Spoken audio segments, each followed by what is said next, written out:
with anyone. I could be with anyone. You're here with me. You're here with me. You could be around for You could be with anyone. I could be with anyone. You're here with me. You're here with me.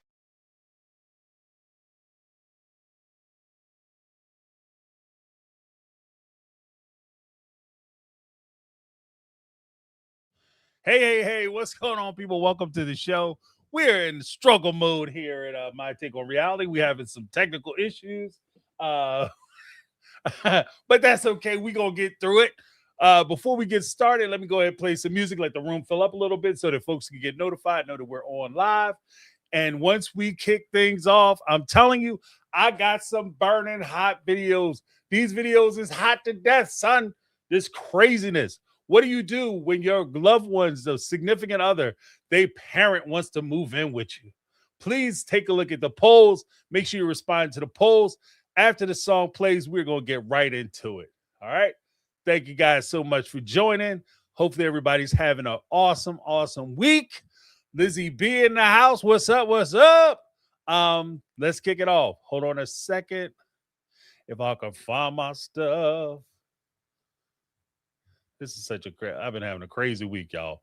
But we gonna keep it going. Could be watching chefs burn pots in the kitchen or influencers fake fights for attention. Drama queens with crowns, but no conviction. But now you're here, my addiction. Could've clicked that prank, that mukbang feast, or streams of gamers slaying beats. But you're here with me, not scrolling free, not lost in streams or reality.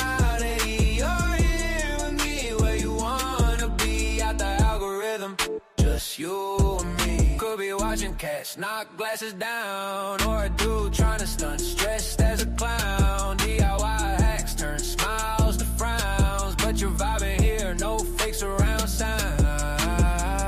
This ain't unboxing or ASMR, no clickbait titles, no rented cars. Realest channel in your repertoire. Stay tuned, superstar. But you're here with me, not scrolling free, not lost in streams or reality. Just you and me. Yeah, could be watching chefs burn pots in the kitchen or influencers fake fights for attention. Drama queens with crowns, but no conviction. All right, y'all. We're back in the house. We back in the house. All right, big shout out to Just Scrapping for blessing us with those tunes. What? She's the My Take on Reality. She's the My Take on Reality full-fledged producer. Yeah, hold on one second, guys.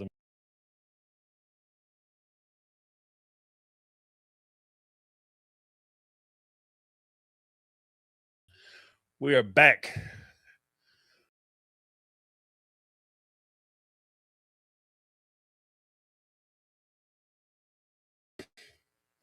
Now we're back. Hot damn. See if I can lower this a little bit. All right. So here we are. And we're talking about parents, particularly maybe moving in.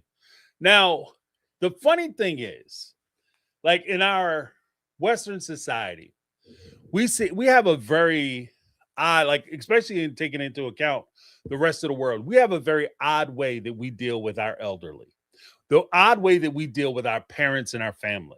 Like, for instance, I live in the type of neighborhood, I have a very good mix of people who live in my neighborhood, right?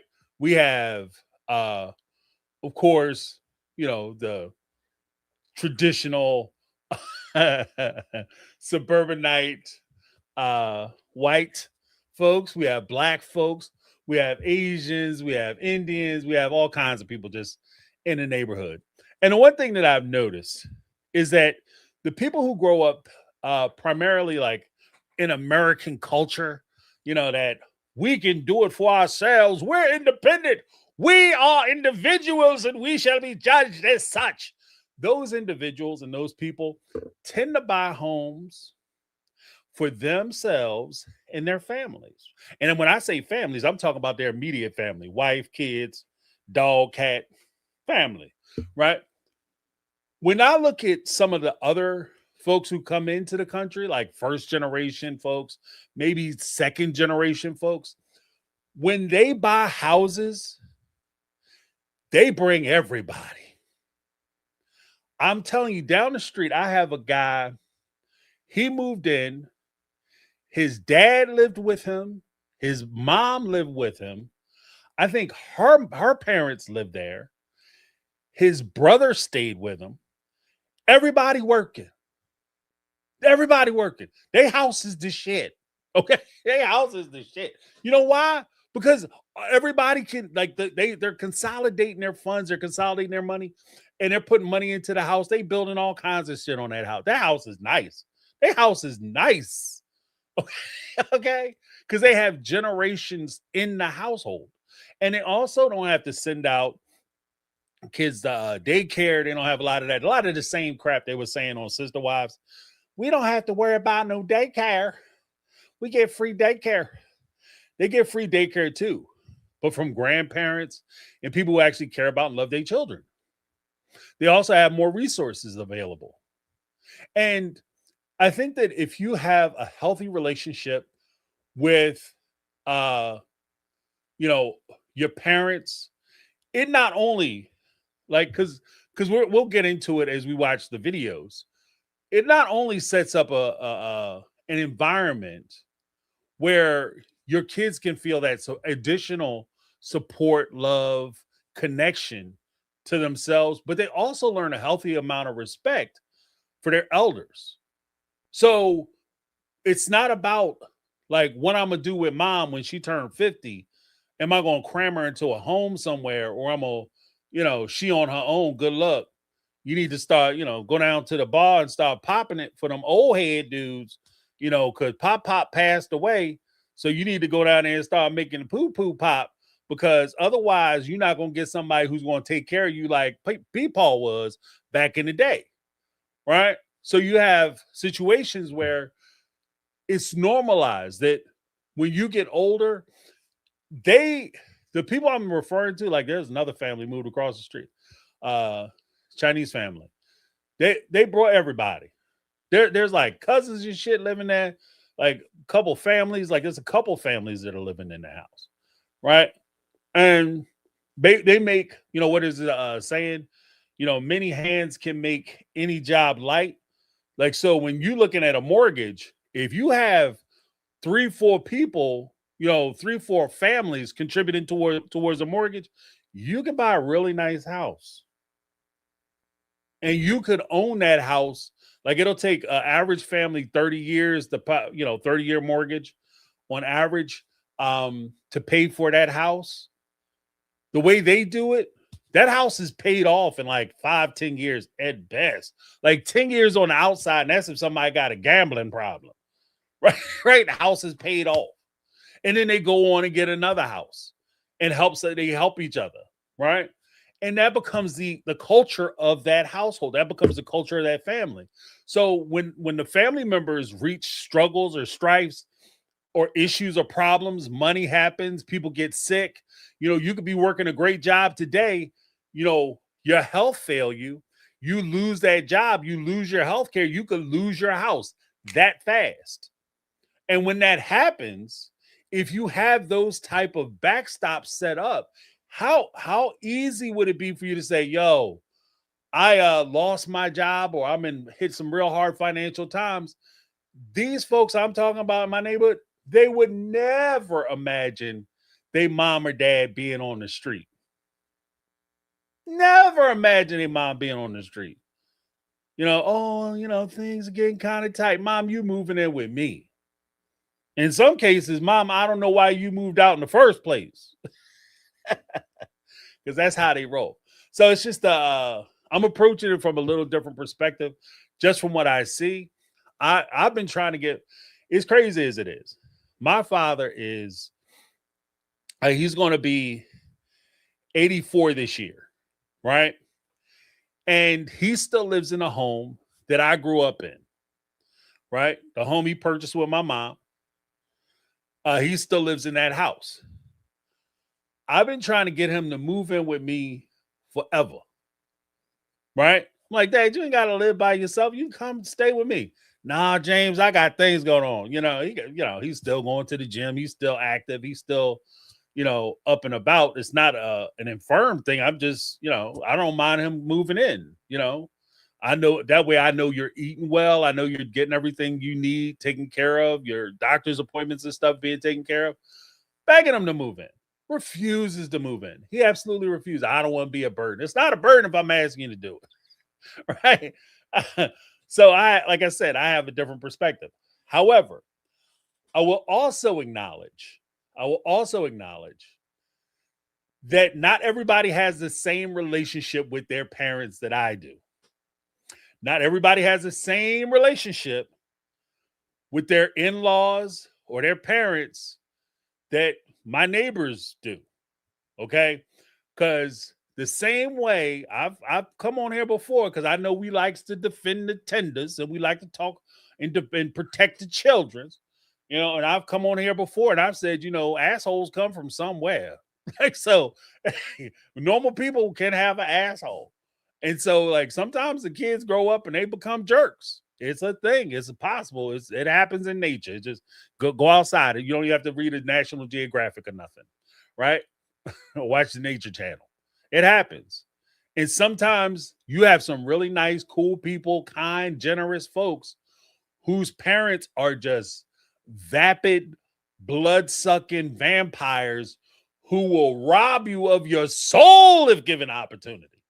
And so in those situations, I can completely understand why you might stand and say, I can't live with this person. I can't do that.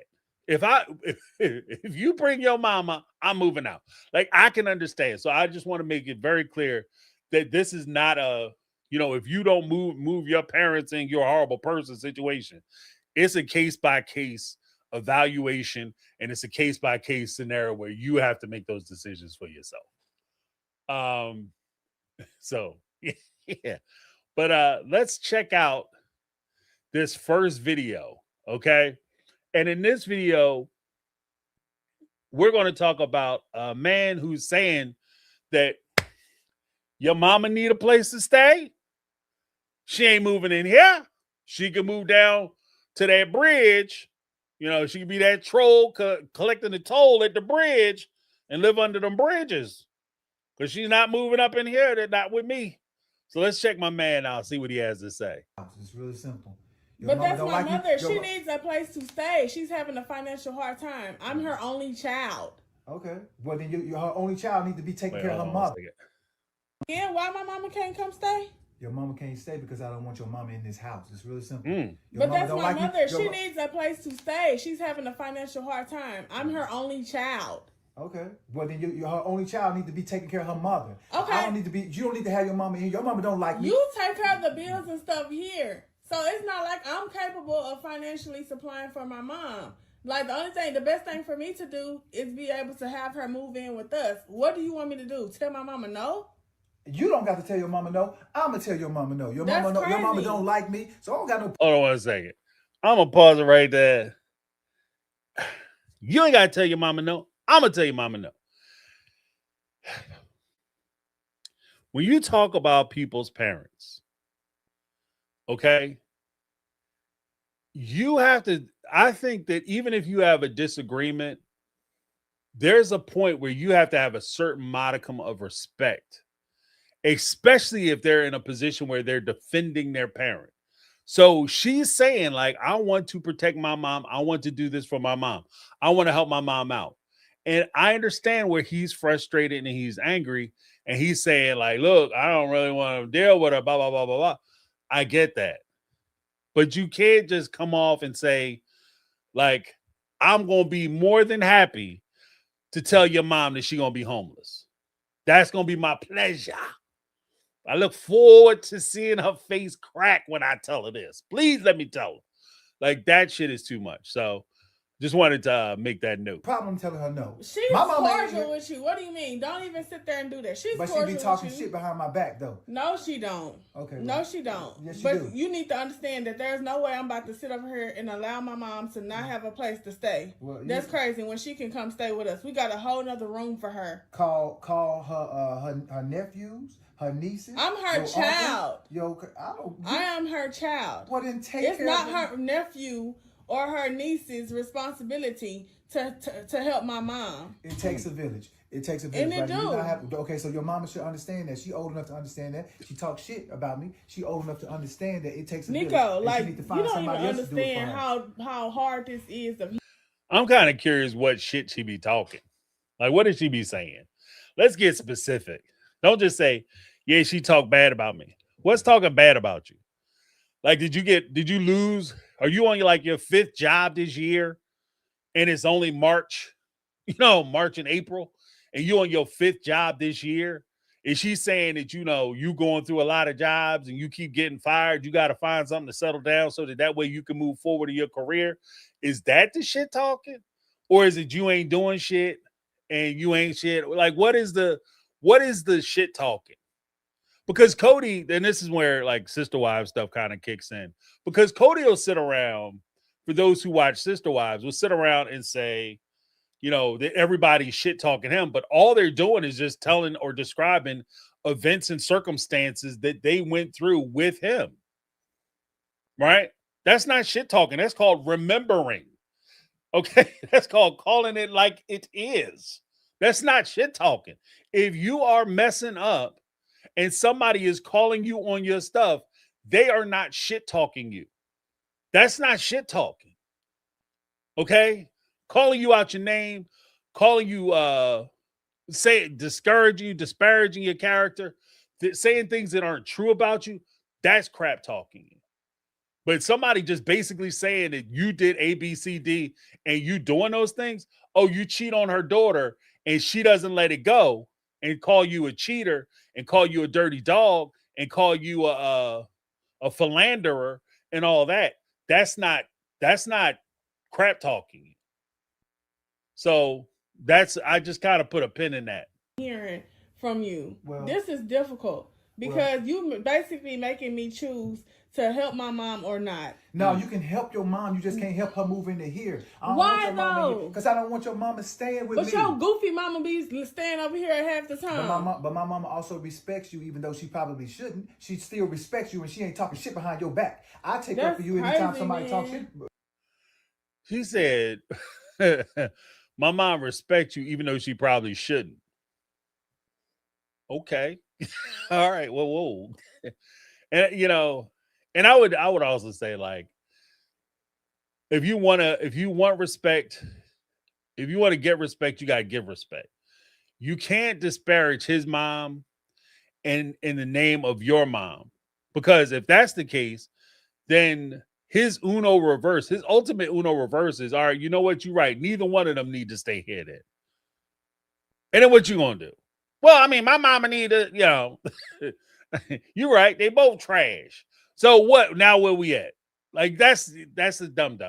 I think that's a bad move. You don't have to disparage his mom or pull his mom into the argument. I don't think that his mom has no place in the argument ultimately, because when you're talking about your mom moving in, I don't care what her situation is, because he could flip that around and say, yeah, my mom might be goofy, but she got her own place. She taking care of her business. She don't need to move in. She might come by and stay, but she don't need to move in. And you are actively distracting away from your mom's needs, because your mom needs a place to stay. And so by you pulling his mom into it, you're kind of offsetting what your mom needs. They don't need the same thing. They're not talking about the same thing. So why even bring her up? I don't even want to talk about what she got going on. She has what she needs. She's fine. I'm talking about somebody who needs something. And so fair isn't equal, right? Fair isn't equal, and equal isn't the same. So we're not going to sit here and play tit for tat. If I need something from my mom, then my mom needs something.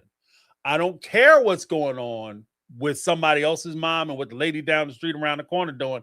I'm talking about my mama. That's it. About That you? is crazy. That's Well- crazy. I'm not the same way that you taking care of your mom and your mom is able to come over here. I'm your wife. My mom should be able to do the same thing. This doesn't even make sense to me. Well, you need I'm to. not letting my mom go out like that. I don't care what you say. Well, you don't have to let your mama go out like that, but she's not coming in here. Like I told you, I will help your mama. I will help your mama. She can get Help her somewhere. get down here. Well, I'll help her get down here, but she can't stay here. She got to go somewhere else and stay. We gonna get her a hotel or something, but she's not living. My mom is not staying. Are you out of your mind? My mom is not staying in no hotel. Are you crazy? I'm not crazy. I just don't. You go to a hotel because I'd be damned if my mom gonna stay in a hotel. I wouldn't even be able to rest knowing my mom is not taken care of. Okay, well, she gonna be taken care of, but they got breakfast in the morning. You know what I'm saying? They have like afternoon meals and stuff. You trip. You sound like a horrible I'm trying to person. find a way to help your mom, even though she don't like me. I don't want her to live here with me. Staying It's in the real simple. hotel is not taking care of my mom or helping my mom. I could just not do nothing for her. You don't need to. I I could do. just not do nothing for her. I do. I will do it for her. Yeah, but You're her crazy. moving in here is not you doing something for her. Her moving in here is me doing something for her. It's us doing something for her. You don't Stop pay thinking no about bills. yourself. It doesn't matter. So Okay, how is- husband, the one that don't want me to work, the one that don't want me to take care of bills. But guess what? I'm gonna take care of my mom. I'm gonna make sure my mom has a roof over her head, whether you like it or not. There's no ifs, ands. Here's the thing. You don't pay no bills. You're not taking care of your mama. I'm taking care of your mama. Here's the thing. If that's the arrangement of your family, that you don't want your lady to work and you want to be the male, the provider, the husband who's out there in the street, you don't get to throw that shit in the face. And I mean that. Like, I think that that's a real problem. Like, if you are making money and that's what you're doing, you don't get to throw that in her face that you're making money and you're the one that's writing out bills or you're coming up with the finances for the bills.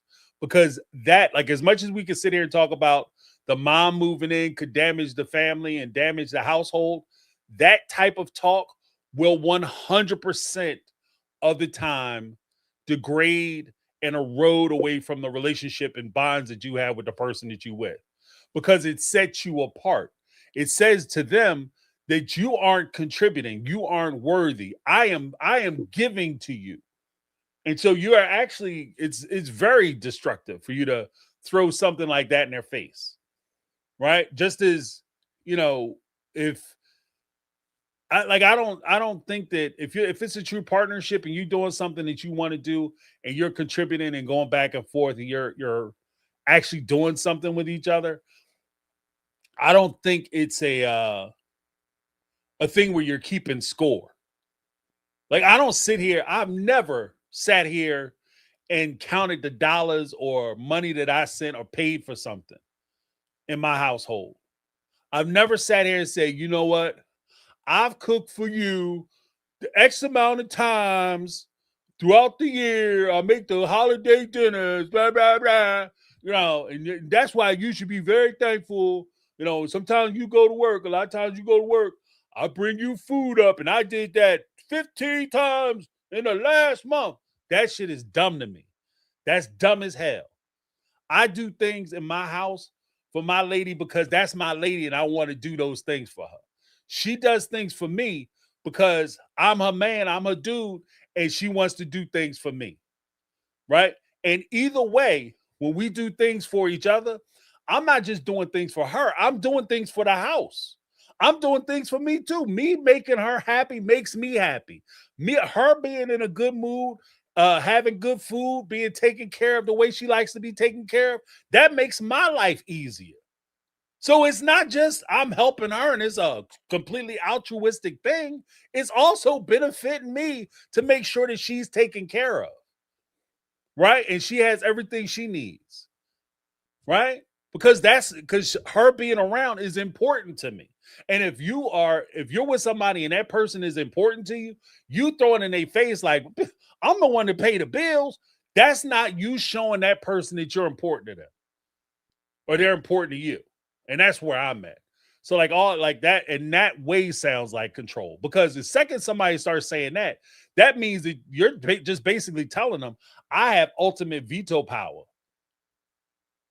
I have ultimate veto power. So no matter what you decide to do, no matter what you think, at the end of the day, I could look at your decision and I can say, because I pay the bills, because I work, I take your decision ability away. You no longer get to make choices. And I don't think that that's, I just don't think that's a good partnership. But about that, Oh, wow. I'm gonna stand my ground with that in this household, because you can't tell me what I can and can't do with my mama. If I'm gonna leave my mama ass out because your ass is so insecure and so sad. I like the fact that you feel like that you run things in here. But your mama still jumping from club to club at 57. My mom, just because my mom is older don't mean that she don't have a life. I don't do clubs. That don't mean that my mama don't do clubs. So you need to keep my mom's name out your mouth, because we are not talking about my mom. Why are you bringing my mom into this? Because when it's your mom that needs a place to live. Save an old hoe compared to my mama. And now you being disrespectful. That's the main reason right. why So therefore, for your my family. mom is she coming regardless of what she say. I don't care. I gotta stop it. An old hoe. Like, he had to call his mom an old hoe. That's crazy. That's crazy talk. What the shit, man? That's when the conversation go completely left. You know what I mean? Because now you've already, like, he's already saying he doesn't want your mom to move in. Now you disrespecting his mom. And that's not, and I agree with Lizzie B. They need better communication, because at the end of the day, you disrespecting his mom is not going to make him want to help your mom out more. And your mom is the one who's in need. So sometimes you got to be smart. And I also abide by the rule that, depending on the relationship, there are certain red lines. There are nuclear buttons that you can push in a relationship that will absolutely destroy the relationship. Like, you say this one thing, you could be arguing all week. You say one sentence, one phrase, one insult, and your relationship is over. There's no coming back. The point of no return. Like, your relationship is super done data, like over. Like, there's nothing I'm sorry. There's no I'm sorry. There's no I apologize. I didn't mean it. There's none of that shit. You said this one thing, and everybody has that one or several things that they know that if it gets said, it's over. Right? And like, I'm not gonna bullshit y'all. Like, a lot, I've always said that I'm very sensitive when it comes to my parents and my mama. I was sensitive about my mom before she passed. Like, now it's even more probably ridiculous. But if you bad talk my mom, like, like, you, especially if somebody mess around called her old hoe, that shit would be, look, it's over. It's over. But let's finish this up. So the shit that I was gonna do for your mama, I'm no longer doing because you disrespectful. Okay. Now, since you got a mouth on you, right? So now you mad because I called your mama out, and you know it too. You and I both know how your mama get down, pushing 60. But at the end of the day, I said what I said. My mom will be here. I'm not finna let my mom go stay in no hotel when she can come here, when we got a guest room for her. Yeah. Like, you sound very selfish and immature. Immature. Well, I tell you what, right? So the guest room is vacant right now. Guess what? And next week it's gonna be vacant again. Okay. Because ain't nobody gonna be moving in, especially not your mom. And then you're gonna have a vacant household. Bye. Well, then you can get out. I will. You go stay with your mama wherever y'all gonna stay. You sound horrible. Okay, right. I ain't even got nothing else to say. Wow. Okay. He said, you and your mama get out. Y'all can both stay at the hotel motel. Here's my thing. When it comes to people moving into your house or your household, there's certain parameters that have to be set before you let people move into your house or your household, right? I'm not saying that you have to welcome everybody with open arms and they absolutely positively have to come into the house and blah, blah, blah. I'm just simply saying this. When push comes down to shove, before I let somebody move into my house, for me, I want to make sure that they're not going to be a disruptive force in my house, disruptive/destructive force in my house. I want to make sure that I have a full understanding of what the plan is. Like, we will be researching and reviewing and talking about the plan. What is the plan? Right? Are you moving into my house and you plan on staying in my house until the day the Grim Reaper come and get you? You know what I mean? Or are you moving in my house because you just want to get on your feet? You want enough time to get on your feet so that you can, get yourself settled so you can start doing the things that you want to do and start moving the way you want to move. And those conversations are very important because Lizzie B kind of hit the nail on the head when you talk about communication. Communication, especially in these types of situations, to me is key because I want to understand what the plan is. I want to be involved with the planning. So don't just come up with a plan, and especially if I'm the damn plan and you just informing me of what the plan is going to be and what you expect me to do. No, I want to be there to talk about like what it is we plan on doing and how we're going to carry it out, right? I'm not going to let anybody's mama live on the street. That's not a thing, right? So we're going to do what we need to do to make sure that she's okay and that she's all right and that she can, do what she needs to do. But I want to understand what's happening. And there's also points when we talk about like boundaries and things of that nature, rules of the household, rules of the road. Depending on how young or vibrant the person is who's moving into the house, I want to understand like what's going on, and I want to make sure that we're all on the same page as to the conduct that's allowed in the house. Like, I don't want to move somebody into my house, and especially if you have young kids or you have younger kids in the house. Hell, you might not have anybody in the house. You just don't want nobody. You just don't want the disrespecting under your roof. You don't want somebody moving into your house and all of a sudden, you coming downstairs and there's a dude standing there with a t-shirt on and a towel wrapped around his waist, staring in your refrigerator. Who the hell are you? Oh, I'm here with Barbara. Well, Barbara is barely here. What are you talking about? You know what I mean? And like every time you go downstairs, it's a different dude, different towel. Same towel, different dude. You know what I mean? Like, you're nasty. Do you do the laundry? Do you do the laundry? Have you washed anything? I haven't seen that towel in the laundry room at all. And the fact that you keep trading these men off and they keep wearing the same towel is disgusting. So, like, I want to make sure that there are rules in place so that we can all feel comfortable in the house. I don't like a whole lot of drama and shit in my house. I don't like a whole lot of drama in my house. In fact, I'm kind of like drama free. I like to be drama free in the crib. So, I don't want something that's going to come in and disrupt my peace either while I'm trying to help you. Because the last thing you want to do is undo yourself trying to make somebody else. Let me say that one more again. The last thing you want to do is undo yourself while you're trying to make somebody else or repair or fix somebody else's situation. Don't break your shit trying to help somebody else. And then all of a sudden, y'all both broke.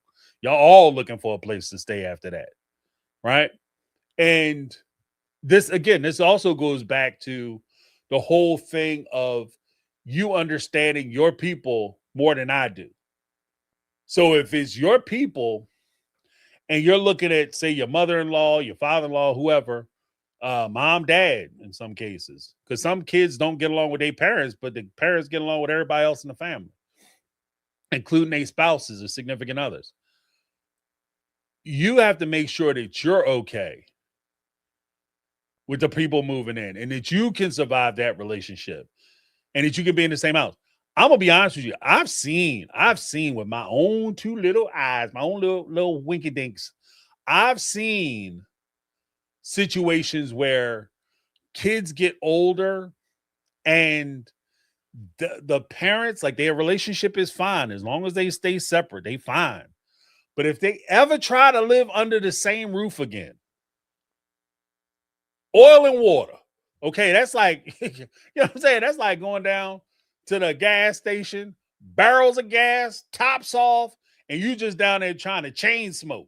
Something's gonna blow the hell up. Like, it's just no way around it. Like, it just two people can't be together under the same roof. right? That's possible. That is a thing. Now, I understand if emergencies happen, I wouldn't even disagree necessarily with what the guy had suggested in that situation. I just think he went about it wrong and kind of nasty. That if you're recognizing that, look, I can't live with your mama. I can't do it. You know what I mean? I can't live with her. I want to make sure she's okay, and I want to make sure that she's provided for. And offering her a place to stay. It's not as bad as it sounds, I don't think. I think it, to some degree, it could be quite generous, especially if she's really nasty to him and he's still trying to make sure she's okay. That could be a thing. But yeah, that's just, I don't know. We'll talk about it when you guys call in. But I have one more video that we can look at. And in this video, this next one, guys, I told you I pulled some hot stuff off the internets. This particular video. His mom apparently had already moved in. And he was living in a house with him and his girlfriend. And his girlfriend, unbeknownst to him, went about the business of telling his mama, you got to go. You got to pack your bags. You got till the end of this afternoon to have your shit out on the steps, or we'll be flying out the window. Let's check this out. Problem. She don't need to be here. She don't pay no bills. She got too much mouth. She always coming in my business. She got too much mouth. She be Whoa. instigating, stirring the pot. It's Always like halfway through. Hold on a second. Started from the That's what beginning. your mama said. Are you laughing about that? I ain't laughing. I mean, I can't laugh because I said what I said to your mama about what's going on in this house. Your mama don't pay no bills and she got to go. My mama don't pay no. I said what I said. She might not have had to like what I had to say, but I said what I said. She ain't my mama. I don't care where she go. I told her. Ooh, I don't care how soon okay. she get there, but she Where got is your to go. mama? How about that? Where is your We mama? ain't talking about my mama. My We ain't mama talking ain't about in your here. mama. She ain't in Okay. here. Look, man, Your I have mama the ain't ability here, to take but care she of ain't my gonna be no mama. more. I told her she need to Listen, get her how ass about on, you and just that's what look? she need to Look, do. you got 2 ears, you got 1 mouth, all right? How about you listen one time? I got the ability to take care of you and my mama. I hear you. So what the problem is? She the problem. She don't need to be here. She don't pay no bills. She got too much mouth. She always coming in my business. She got too much mouth. She be instigating, stirring the pot, always throwing stones and hiding her hands. She got to go. I don't care where she go, man. Your mama very much so sane. She can take care of herself. You enabling your mama. You enabling her, letting her live here. She just Enabling her. My My mama took care of me ever since I was 18 years old. And you What, 38 nonsense? now. You ain't supposed to be taking care of her. Why she ain't got no man of her own? Why is she here? Look. I want to stall this for a minute. It's weird to me that so much leverage is putting on why she don't have a man of her own. Like a man is supposed to take care of you. First and foremost, as the old timers used to say when I was a young man, and as I now as a future old timer, I'm going to say, a man is not a damn plan. Let me say that one more again. A man is not a plan. So the same way, here's the ironic part of listening to her talk about being taken care of, and mom need to go out and get her own because she ain't gonna sit here and suck off of her and leech off of her. The ironic part is that she is living off of her boyfriend. And if something were to happen to him, whether he decides to leave, he no longer wants to participate, or he walks out of the house and gets hit by a bus, you could find yourself literally in the exact same situation that the woman you talking about ain't shit is in. That's how crazy this is. This is why it always kind of strikes me as funny when younger people criticize old people. Even when I was a young man, always struck me funny. The young people criticize old people for the unnatural thing of getting older. The whole goal in life is for you to get where they are. Like, you know what I mean? Like, nobody is trying to leave this joint at like 30. Like, nobody's like, oh, you know what, I had the best years of my life behind me, so this is it. You want to be where they are. They're older. Hopefully they're wiser. They've seen things. They've been around for things. You want to experience that. That's the goal. But you're criticizing them because they messed around and got older. Makes no sense. You're criticizing this woman because she doesn't have financial success unto herself and she can't provide for herself because she, like this young lady, probably put her plan was her man. And when that man went away, when that man disappeared, when that man died or that man, something happened to him, all of a sudden she finds herself in a precarious situation. One thing goes wrong and you are in a dire situation. And she's catching all kinds of hell for it. But let's keep it going. Look at that. What sense does that even make? What is the real Because point? she your mama, she supposed to live here? Oh, shit. Okay, so your mama broke. Your mama don't want to pay no Where bills. you work? Where you work? Where you work? I work here. You It's work my here? What job you to do? hold the house down. Your mama don't work You here. hold the Your mama house don't live down? here. She don't need to live here. She don't need to live here. I got you. I don't need to work. I work bought on that? looking like I look. Who bought this skirt right here? Who bought that? I did with your money. Who What's got up? your hair done? I did. So I have the What they ability got to to do with take your care of you and mama? my mom. What they got to do with your mama? Your mama didn't pay for it, so your mama got to go. You got a problem with that? You got a problem with that? Look, my mama was here first. It wasn't. You It was second. never discussed. Always know Listen, that. I ain't know. We You trying made to it build seem a like- family. you How we made gonna it- make a family with your mama here? Like what that? Get her titty out your mouth. What that look like? That don't even look right. That don't even sound right. Oh, I'm trying to raise a family. I'm trying to build a life with a man and his mama. Like I'm not with that. So you what- can be okay with that. I'm not okay with that. I told her she got to go. So what you I said what I said. earlier about my mama talk too much I said again? what I said. You said my mama talk too much, right? She do. Hey, Facebook She can Live. talk, she can talk so much, This too much one right somewhere here else. She ain't gonna says do it in my my mama house. talk too damn much. She not gonna do it in my house. She can talk too much Oh, it's somewhere your else. house. Yeah. What do you contribute? You Myself. think just because you sleep with me, that means Yep. that's enough? Your mama not sleeping with you. You want to sleep with your mama? I thought you was a sickie. You know oh what? man, see, You know what? that's the real conversation we need to have right there. You need Maybe to your get- mama wants you. Maybe that's what I need to do. I need to give you to your mama, huh? We need to think about that. Maury, let's call Maury. Maury, my husband's mama is in love with him. That's what it is. My husband to be. You see how I claim that? I'm manifesting. Trying to get your mama out of here so I can make you my husband. And so you trying to go off on me. I'm trying to build our life. I'm trying to think about the future. And you mad? That's your mama doing that to you. That's your mama. You a mama's boy. You a real mama's boy. You know what? I'm gonna just go to It's crazy as hell to me that you want to try to turn, like, I don't do the name calling shit. Even as a young man, when I was coming up, if I went to an amusement park and there was a ride that I didn't want to get on, right? Didn't like it, looked like it wasn't going to be fun for me. Shit looked scary. I don't want to get on it. You calling me a coward or a chicken butt or a chicken, you're chicken, you're scared. Now I absolutely cannot get on that ride. No matter what happens, I can't get on that ride now. And this is me as a child. You're not going to bully me or bullshit me or call me names and manipulate me into doing something. You calling me a mama's boy because I'm trying to look out for my mother? That's not going to make me back down on what I'm doing. If anything, that's just going to make me double down on what I'm doing. Oh, you need to pop a titty up out your mouth. First of all, don't be talking about my mother's breast. That's ridiculous. Don't talk about her chestal region. Don't talk about none of that stuff. All right, you crossing lines already, and I've told you I'm very sensitive about this shit. Don't be disrespectful, right? That's the first thing. Second thing, you're sitting there trying to turn him against his mother. And I'm noticing that. Like, that's what I see. She's trying to turn him against his mother. Like, oh, you don't want your mom around. She's terrible. She a bum. She gonna come in here and ruin everything. Oh, bump her. You need to listen to me. I'm trying to build a family. I want to have like these things for us. And I'm not really trying to include your mom. How are we going to have a family if we don't have the family? My mama is part of the family. My dad is part of the family. My brother's the family. How are we going to have a family if I can't include my family? That makes no sense. We're going to let this finish up. And then I got some other things I want to say.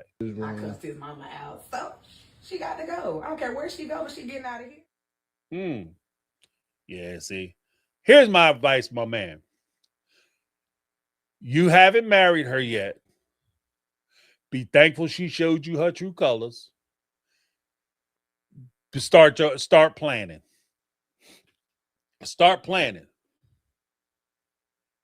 Because it would bother me if I was sitting there in a situation and my wife came in here and told me James, if my wife came in and told me, James, my mom is about to be homeless.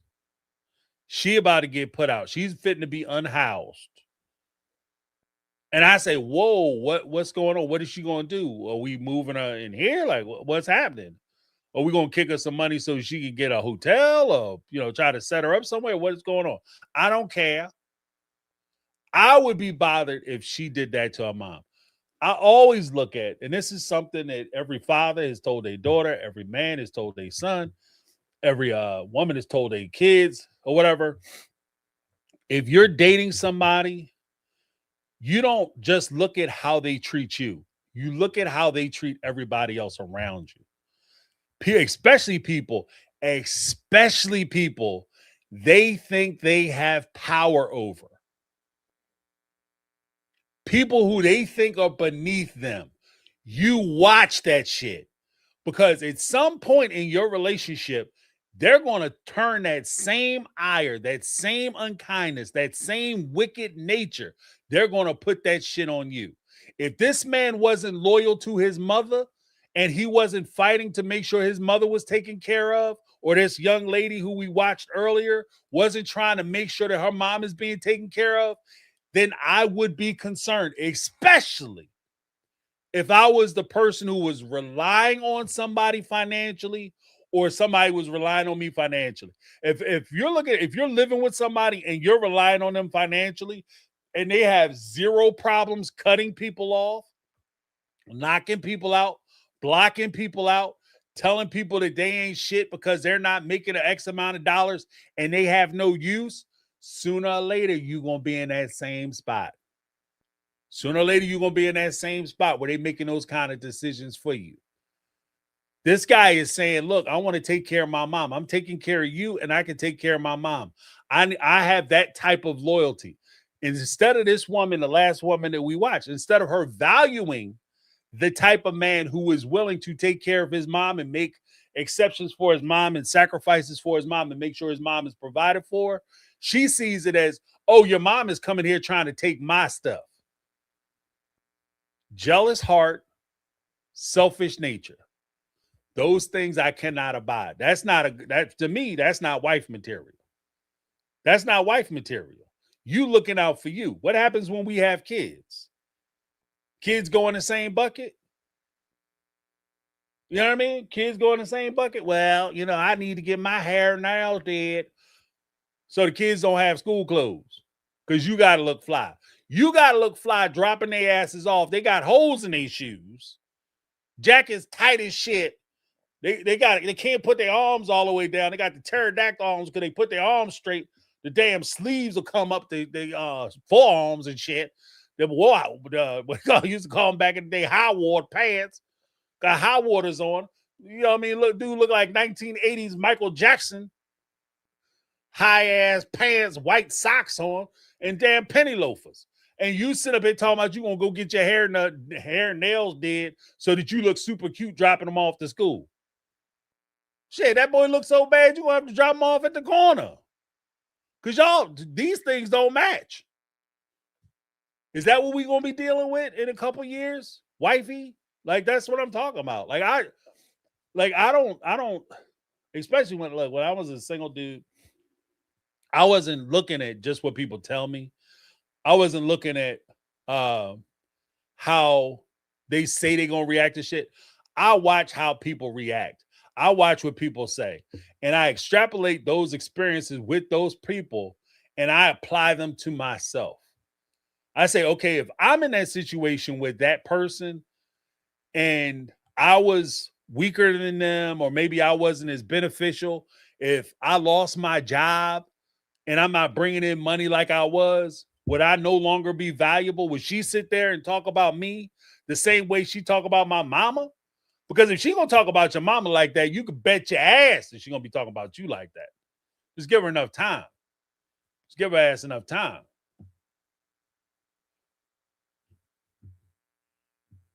That's craziness to me. So here's the poll results. Is refusing a parent moving in about is refusing a parent moving in about 8% of you said financial stress. You refuse to bring them in because it's going to break the family and the money. The money going to get choked up, okay? And that is a concern, like, because as you have resources going to one person to try to suit those needs, it could get a little sticky, because everybody is sitting on top of Kardashian money or that Jeff Bezos money. Some people are working and they work damn hard to have what they have. And then like one or two people moving into your house could break your whole situation. That I think is a concern. I think that is a concern. Sometimes it's overlooked, like everybody, oh, the love will make everything fine. But that shit is a concern because you might be doing good. Like, you got your little 4-man family, like, 2 parents or 3 kids and a parent, and mom working good or dad working good or mom and dad working perfectly together and they're taking care of their business. You move 1 or 2 people in, especially if they sucking off of the resource tree, financial disaster is possible. Is refusing to move a parent in about number 11%. Past trauma. So you've had bad dealings with them before. And so you're saying, nah, I can't live with them. Nah, they talk too much shit. No, I was looking, when we was getting married, I was looking at her and saying, anybody object? I was waiting for her because she was shifting in her seat. Looked like she was sitting on thumbtacks. She looked like she ready to hop up out of a chair. So that was 11%. Is refusing a parent moving in about control. That's 16% of you said that. It's about control. Like, so you're trying to dominate or control the situation, your environment. Sometimes both ways. Control because the parent moving in, they assume, and then one of the complications of having a parent move in some situations is that they still try to assume the parental role, even in your house. Like there can only be one king of the castle, one queen of the castle, just the nature of the beast. And you have a parent move in, and if they're trying to adopt, and all of a sudden you go from them moving in with you to them acting like you're living with them, that can create a lot of stress in the situation. Like, it could be problematic. That's why, like in some cases, especially Western cultures, it's so difficult for children who've moved out of a household to try to move back in with their parents later on. Because, you get used to doing things your way. You move out of the house, you get used to doing things your way. Now, all of a sudden, when you move back, when you were living by yourself, you come and go as you please. You had people over how you like. You was drinking on the couch. You sit there with your drawers, doing all kinds of stuff in the public areas. No fuss, no muss. Maybe you're not as cleanliness, like the cleanliness wasn't the top priority. But then when you move back in with your parents, they telling you to take the trash down like you a little kid and shit. You need to take that trash down. You got chores again. Like, it's rough. It's rough. The thing is that technically it's not even really a chore that you should be like, this is little kid stuff. Like if you had your own place, hopefully you were taking the trash down. Hopefully you were keeping your place nice. You know what I mean? You were cleaning stuff. You know what I mean? Your bathroom may look like a subway toilet. So yeah, they want you to take care of their house. And they might ask you to do stuff, You might get asked some questions. And you're just not used to it. So because you're used to living by yourself. So that could create a problem. Last, and this was a resounding majority of you said, is refusing a parent moving in about boundaries. 64% of you said it's about the boundaries. And I think the boundaries, again, goes back to like the parentalification of them coming in, trying to take things over. And you're just not ready for it. Like you especially one of the harder things, and we're going to be honest, let's talk about it. One of the harder things is when you start having kids, right? And grandmom and granddad move in. And if they don't really understand a solid role as far as their place with your kids, it could be confusing for the children and it could be nerve-wracking for the parents. Like for the younger parents, the the kids who have kids, parents. So they move in with you, and all of a sudden, mom, because she's always been mom, starts to assume the role of mom when it comes to their grandkids. And that could be problematic, you know? So you tell them no, like, no, you can't have any cookies or cakes or ice cream or whatever. Or you can't watch a movie, or you can't go out with your friends. And then mom come in there and try to override you and veto what you're saying. And you said, like, look, I said that they could do it, or I said that they can't do it. And they come in, well, what's the problem? I mean, it's not a problem. They could go ahead, baby. Go do what you're going to do. Grandma said you could do it. Like that shit could, boundaries. That could cause problems. So, yeah. But that's my little ranty rant. I'm going to upload the my whole system is jacked up. I want to upload the link. Let's see. Here's the link. I'll put that in. Ta-da! All right, there's the link. So you guys are welcome to call in. We're gonna go to for another 30. So please be mindful when you call in that we have people calling in. We want to try to get as many folks as possible onto the calls. I want to end that poll. Thank you for participating in the poll. Where is my thing? Oh, okay.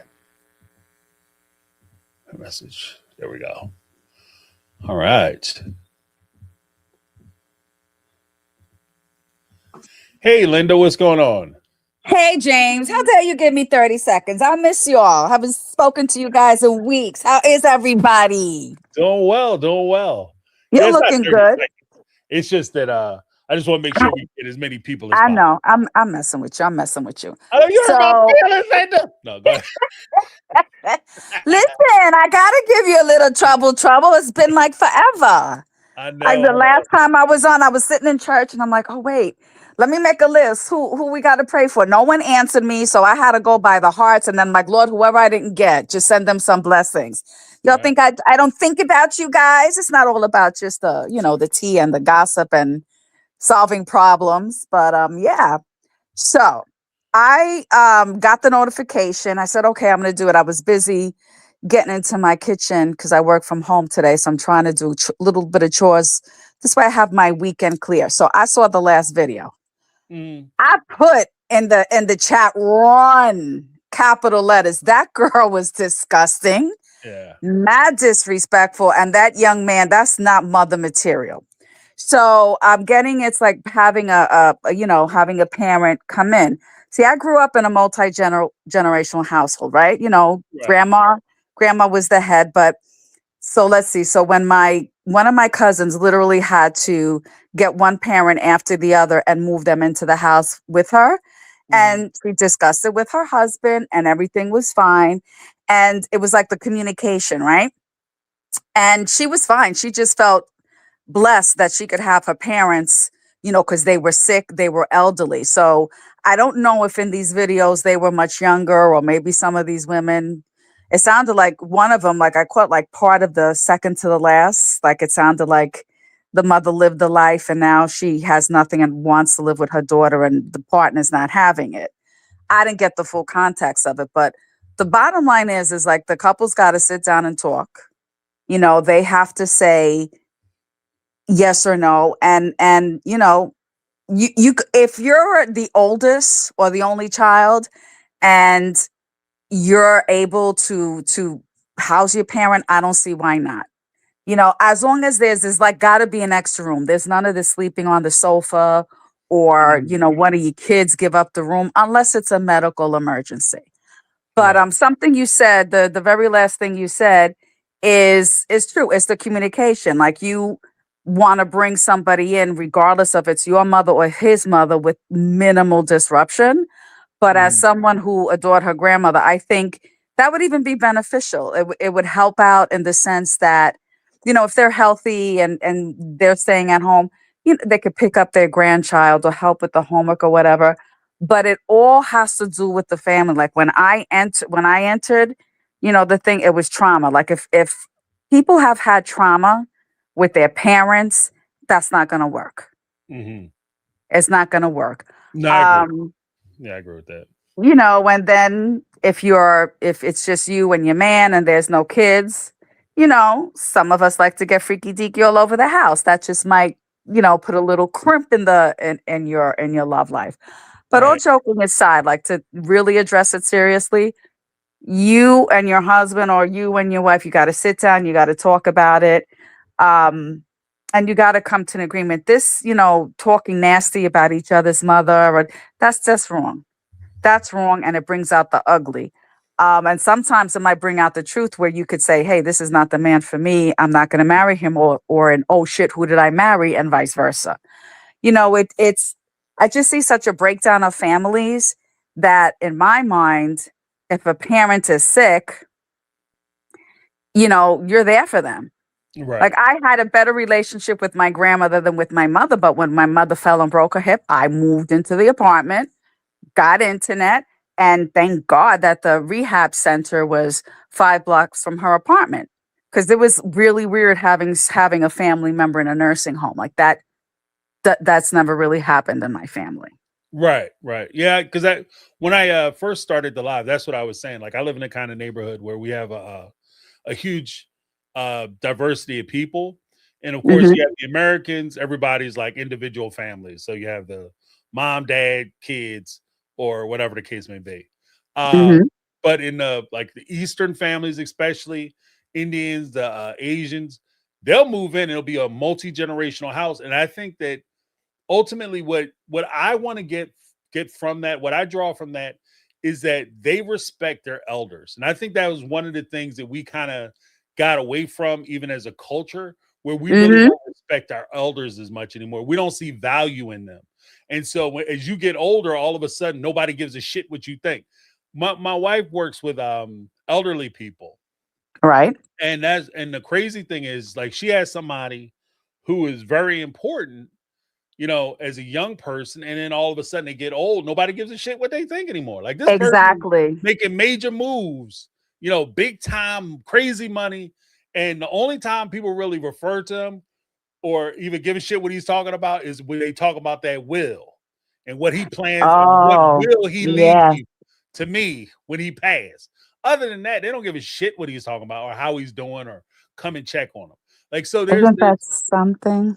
Yeah, there's a loss, I think, and you lose so much, like generational, like, because we can talk all the time about like you're not just losing that person, but when what is the old saying? When an old person dies, it's like a library burnt down. You know what I mean? So you're losing that wisdom that they've accumulated over the course of their life. A lot of this shit that we think is all new and I can't believe this happened. This has never happened before in history. Yes, it has. I'm old enough now where I've seen iterations of things 3 and 4 times. You know what I mean? So it's so y'all think this shit is all new. I'm telling you, I've seen this before. I've rode this ride before, got the t-shirt and the whole 9. So yeah. But what you just said something that is very important. It's almost like they've outlasted their usefulness and they're looking at the will. That's just so disgusting. I'm like, if I was in your wife's shoes, I'd be like, leave it all to charity. Don't leave them a damn thing. Let them be surprised. I'm that petty bitch. Surprise. Yeah, right. All right. So I'm going to give someone else a turn. It was good talking to you. You too, Linda. Thank you so much for calling. You always take care. Bye. Have a good one. Linda always gets me laughing. That's awesome. Yeah, but this is for Linda. She said when she passed away, and people, the ghouls, that's why I call them ghouls, fiends, and goblins show up trying to get to your money. Because as my dad say, where there's a will, there's always a group of family members waiting around to collect. And at the end of the day, you gotta make them pay. Surprise. Surprise, surprise. Surprise, surprise. You get nothing. You get goose eggs. Hopefully you enjoy your ride back to the car. You can call me all kinds of names. And the crazy part is this will probably be the first time you mentioned me in about 2 years. First time you started talking about me was probably when you heard I got sick. Then all of a sudden, what's James doing? Is he okay? We gotta go check on him, make sure he's fine. Yeah, right. Yeah, right. If you ain't got time for me when I'm alive, then you damn sure ain't got time for my money when I'm gone. You know what I'm saying? You ain't want me in your life, so you don't need my finances in your life. How about that? We got a super chat come in. Let me check that out real quick. Oh, Jody Pierce Scala in the house with the $9.99 super chat. Said my brother took my dad in when he came with only the clothes on his back. My brother had a hard time putting him into assisted living. I feel he fulfilled his obligation and then some. Absolutely. And let me say something about that too. If you have to take somebody in, I respect that. But I also respect people who are wise enough to recognize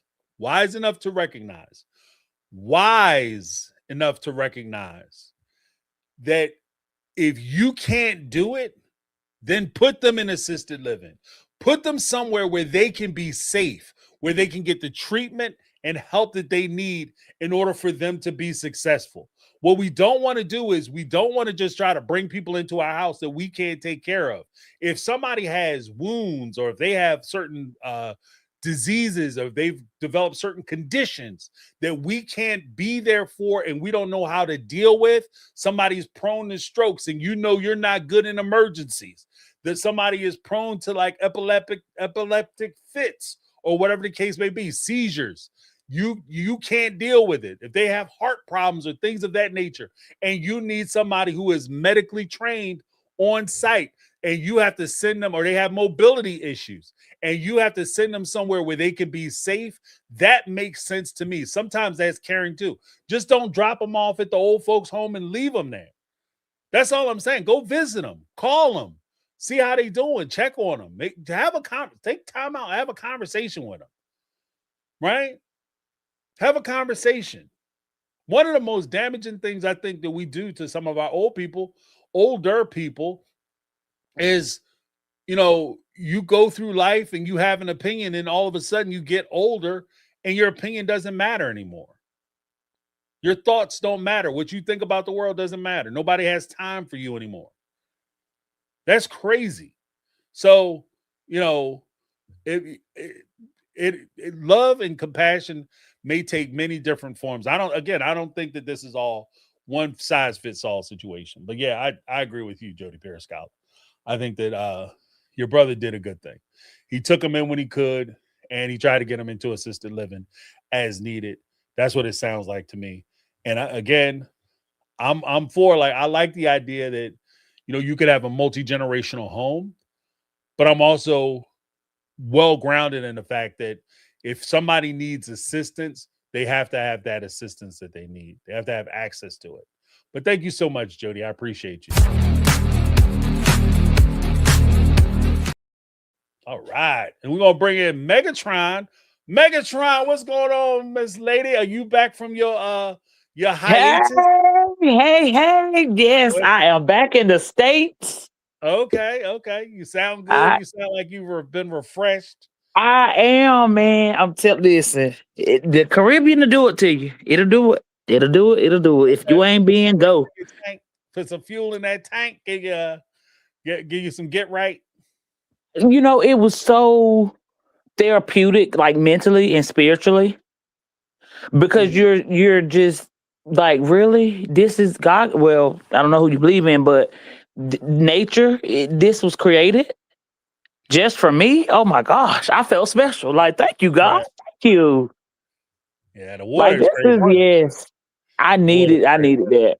Because Ocean City just ain't doing it. Ocean City, I said, you know what? I don't even think I can go back to a beach on the East Coast, because that's the ghetto. I can't do it anymore. Yeah. Because I need this. The Jersey Shore, I stopped going there a while ago. Like, man, you see that blue ass water in other places? Like, Just crystal clear. Yeah, it's crazy clear. Like, you can see clean. Like, it's so crazy. Yeah, I posted some pictures on the Facebook group. I'm like, listen. I've been thinking about y'all. I know them people on that boat. Like, who in the heck is my type? I see a couple of them joined. I'm like, y'all gotta join our live, man. Like, we lit. We talk about everything and da da da. Da. So we might got some new members if we do. Okay, And so y'all saw me. Hey, I'm Megatron up here. he said, "I'm trying to tell you, you're right. At least you wasn't no castaway like Gilligan's Island down there living that craziness." I'm telling you, I probably could do it though. I could do it. You say just be out there. I This just is be where I out live there now. off the grid, minding my business, drinking my coconut, and looking cute. There you go. There you go. But Game. yeah, James, yeah. But I enjoyed it. Like I said, we go. If you haven't been, go. I went to Aruba, Bonaire, and Curacao. Oh, nice. Okay. So we did the ABC Islands. It's real dope. It's real nice down there. But I know I joined late, and I know you guys were talking about parents living with kids. So I'm kind of 50-50. If it's a medical situation, because before my mom passed, I begged her to move in with me. She was just like, no. She was stubborn. She didn't want to do it. So I ended up biting the bullet and moving in with her to take care of her until she passed. But then I have like my biological dad that did not raise me or whatever. Yeah, no, you can't stay with me. I'm sorry. Like, you're gonna have to figure it out. Like, no, You just have to figure it out. Yeah, he would be the one in the nursing home. My mom never went. She, passed at home. I am a CNA 2 with a med tech, so I knew how to do her pig lines, her medications, her tube feeds. I knew how to do all of that. So my mom stayed home, like she was home. But my dad will be in a nursing home if he ever got to that point. Like he would have to go. I personally wouldn't do it, not because of trauma, and I'm stretched thin, but as a single mom. And I can't add that. I can't add that liability, like you were saying. Am I gonna physically be able to do it? Like my mom, I can maneuver her because my mom weighed about 150 pounds. My dad is 300 pounds. I can't do him.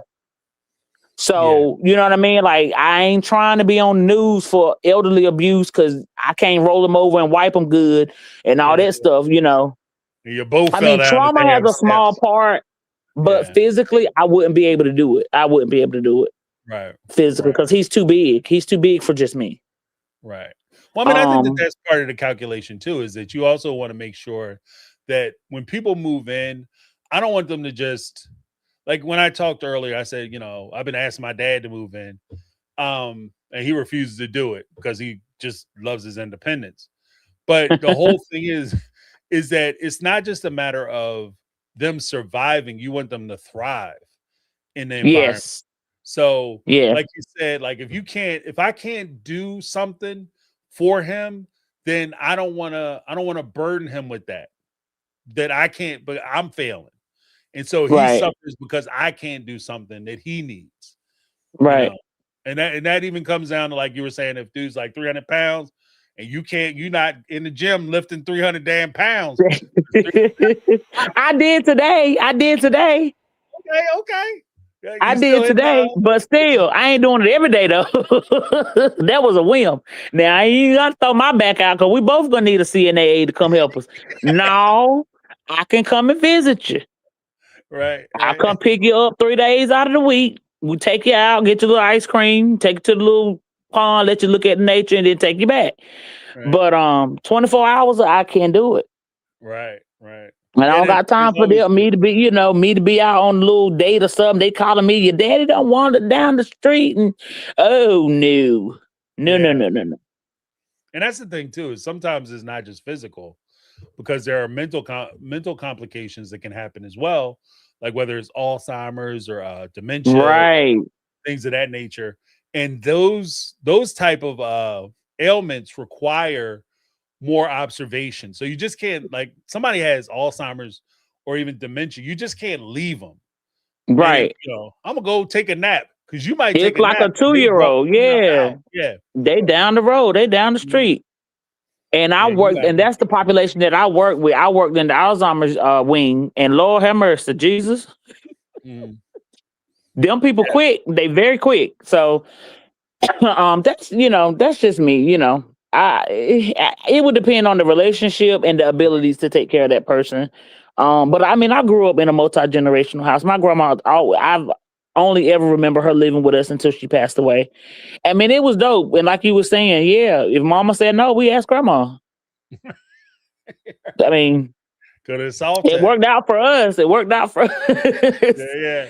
But You know what? Because yeah, the crazy part is that like I used to tell my kids all the time, like, you see that woman that's in that kitchen or that woman sitting outside and y'all think it's so nice. That's not the woman I grew up with. that part. That's what That's my not mom what used to say. yeah. Yeah, because all of a sudden my mom had all the McDonald's money. Baby, we couldn't ask for McDonald's but once or twice a year. Right. Her grandkids got it daily. I'm like, girl, what is you doing? Yeah, you asked for Well, McDonald's. You know what I heard a lot? Mom, can we get some McDonald's? We got McDonald's at the house. McDonald's at the house. Yeah, McDonald's at the house. I'll make you a hamburger. I don't want no hamburger. You know what I mean? Crazy Well, part you is, ain't hungry then. You right, won't eat. exactly. You ain't hungry. You don't want no hamburgers then. Yeah. But the crazy part is I look back on that same shit, and I'm gonna tell you right now, my mom's food was so much better than the fast food stuff. It's just that you get used to asking for the fast food shit. I But was the gonna food say was so much right, better. exactly.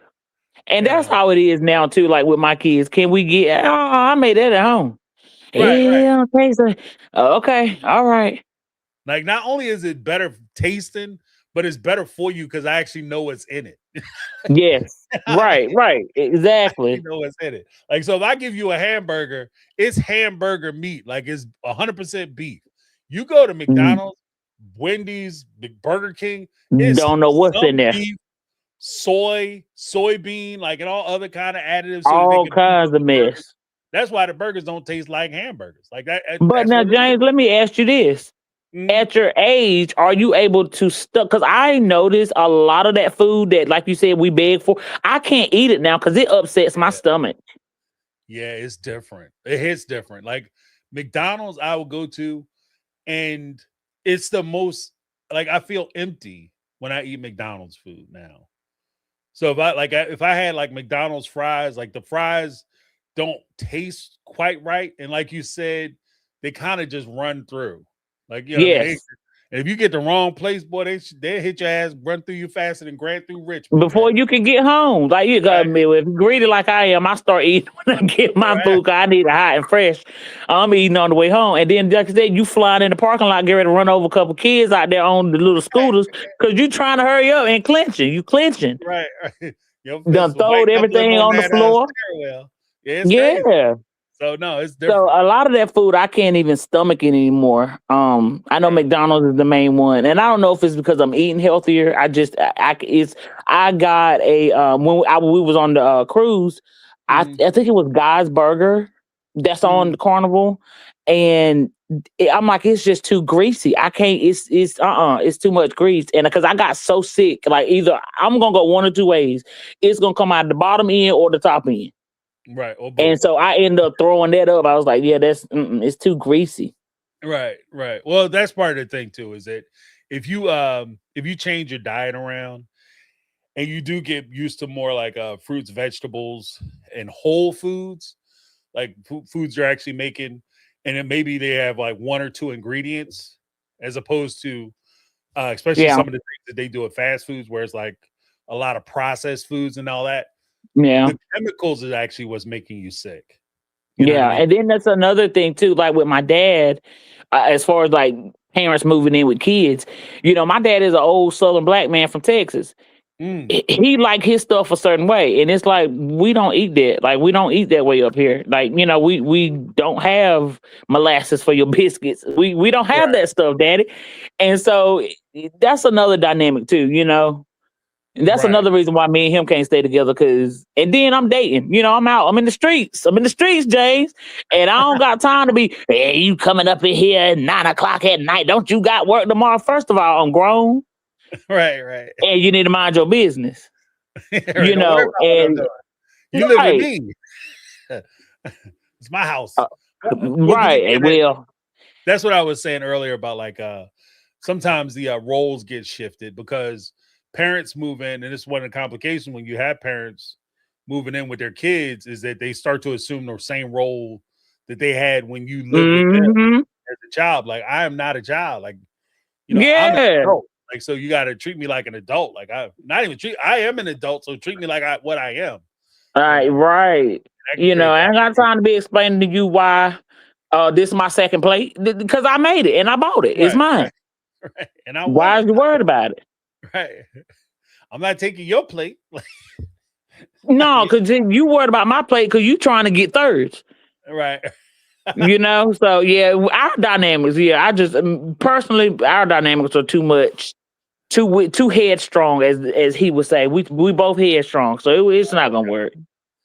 Yeah. Know thyself. I mean, that's important too.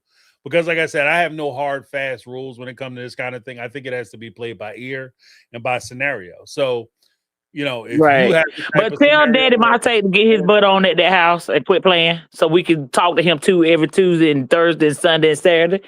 Tell Daddy Monte to come on. Tell him, come on. We'll help him pack. We'll get a moving crew up there. Yeah, there you go. He can come on and he can chit chat and be saying some stuff that probably, might put some heads on end, but it'll be fun. Right. If he anything like because my Lord, they can be very crude when they want to be. Right. And my daddy is very. I have to tell Daddy, your grandkids can hear you. Oh, okay. I'll settle He down. just Like, right. 2 words in, he go right back to the same volume. But you know what though?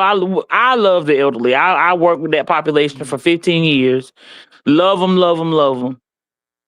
Mad respect. I mean, they teach you things whether you realize it or not. Because I find myself doing and saying a lot of, the knowledge that I gained from elderly people. So Right. if you got elderly, your parents still here. Like I said, I lost my mom this year, be 6 years. So just love on them, take care of them. I mean, if you can't move them in, don't feel guilty. Don't let society make you feel guilty either. If it's not possible, it's not possible. If you can, that's good. If not, do what you can. Right. That's all I'm gonna say about it. Cause yeah. And some of these old people ain't got no sense. So I wouldn't want them in my house, no way. Some of them just cuckoo as a cuckoo clock, and they need to be in a home. That's why they built them. Well, because I think that too. Like, it's just depending on it just depends on the individuals. Like, because the same way you have young people with sense and they're go-getters and they're compassionate and they're caring. When they get older, they become older, compassionate, caring people. And you have other young people who are assholes. And when they get older, they just old assholes. Like, so yes. Like, Yes. all that kind of gets tossed in the mix too. So I had my fill of them on that boat too. I'm telling you. I'm like, what is happening? What is happening? Why are y'all? I see why the little one is an a-hole, because look at you. You's a big a-hole. Right. I see the family resemblance. I see. Now it's not, I don't even blame the child. At this point, my beef was with you. Right. Kid ain't have a chance. That was the problem. Right. And it's sad though, because coming from the teacher standpoint, I get these kids at school, and you can almost tell the ones who parents are decent, got some sense, no nonsense parents versus the one that just the kids can do whatever and everybody's fault. This is the end of the marking period for us. So I'm getting them emails and phone calls and you failing my son and ma'am. Little Johnny we've had 32 assignments this marking period. He has turned in none. You get the daily emails every day when he misses an assignment, you get the emails. You're calling me 2.5 months later when it's the deadline. I'm not about to grade all 32 of his assignments this week. I'm not doing it because he should have turned them in on time. Right. Or if he's going to be late turning them in, have the decency to give me some time to be able to go through them. That's the whole thing. Like, don't wait and have 32. Give me like 1 or 2 at a time. Like, okay, I'm gonna try to get caught up, and you start feeding them in. as opposed to all of a sudden, because I didn't assign them all 32 at a time, so I would have to grade Right. them all 32 at a time. I did it this way so I could take my time and grade one, grade the next one, grade the next Right. one. Like, Because so little Johnny is one of 150 kids that I have. exactly. And all 50 of them had 32 assignments. So I'm not about to spend no time off the clock grading little Johnny's paper. Right. Well, because little Johnny So ain't the only one. That's the other problem. thank you. That's what I was getting ready to say. So you got little Johnny and little Susie and little Bob. I ain't about to argue with y'all. Y'all get the updates. Why you didn't argue with him in February when I gave the assignment? That assignment was due February the 1st.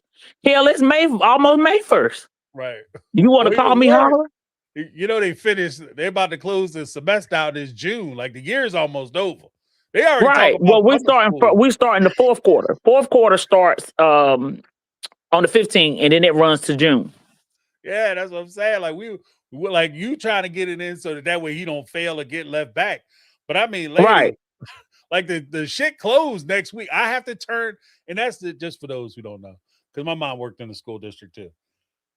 When you're getting ready for the close of the school year, and the teachers have to turn the stuff in, it's not as simple as you can just keep grading the stuff and it's due on Friday. When the semester closes, the stuff has to go in. It has to go in. It has to be in on time because they have a whole bunch of things to do at the district office that they have to take care of. It's not up to the teachers. The teachers have zero discretion when it comes to when the deadlines are, as far as what they have to turn in to submit your child's grade. So, because all that stuff goes to the county has to send it to the state has to send it to the federal government. The federal government looks at it and say, okay, we're going to allot this school district X amount of dollars because this is what we have. Right. So, and that's another thing too. I don't know how it is in your area, but the attendance for these high schoolers is horrible. The attendance rate has dropped 33% nationwide. And it's like, so with the attendance so low, the federals are saying, well, we're not going to keep shelling out, $25 million a year. So now you're only going to get 15 million that year or whatever because of the attendance. And so that's another thing, the parents are, well, y'all are marking him absent, but he's going to school. And I'm like, ma'am, just because he's in the building don't mean he's in the class. If he's not in the class, he gets marked absent. And they don't understand that. Like, well, but he was at school, but he was at school, but he wasn't in class, Mom. He was not in class. Right. We can't say he was in class. Yeah. He could be in the lunchroom around the corner under the bleachers, but that doesn't mean anything. That's literally auditorium, gym, anywhere but class, bathrooms, well, he went to school. Well, ma'am, he wasn't in class. Well, but he was in the building. Yeah, right. But part of the problem, even with that, is that one of the things that I'm always concerned about, especially when it comes to education, particularly public education, is that we have always, with the austerity moves that we try to make as a government, where we try to cut funding and try to be budget conscious and all that, one of the big things that they've always tried to do is cut education, right? Yeah. And so they're looking for any reason to do it. And like simple things like attendance or grades or where the kids are coming in at. Those standardized testing is they and like cut money. Because public education. In case, let me be the first to tell people, if folks don't realize this, they are actively trying to kill public education. They don't want your kids. And if you are responsible, think about the bills that you pay right now. If they cut public education, you will have to pay for your child to go to school. Yep. And that is an additional cost. All the tax breaks and bullshit doesn't mean a damn thing. Because again, like I said, I'm old enough where I've seen this shit before. I remember when Ronald Reagan did this in the 80s with colleges.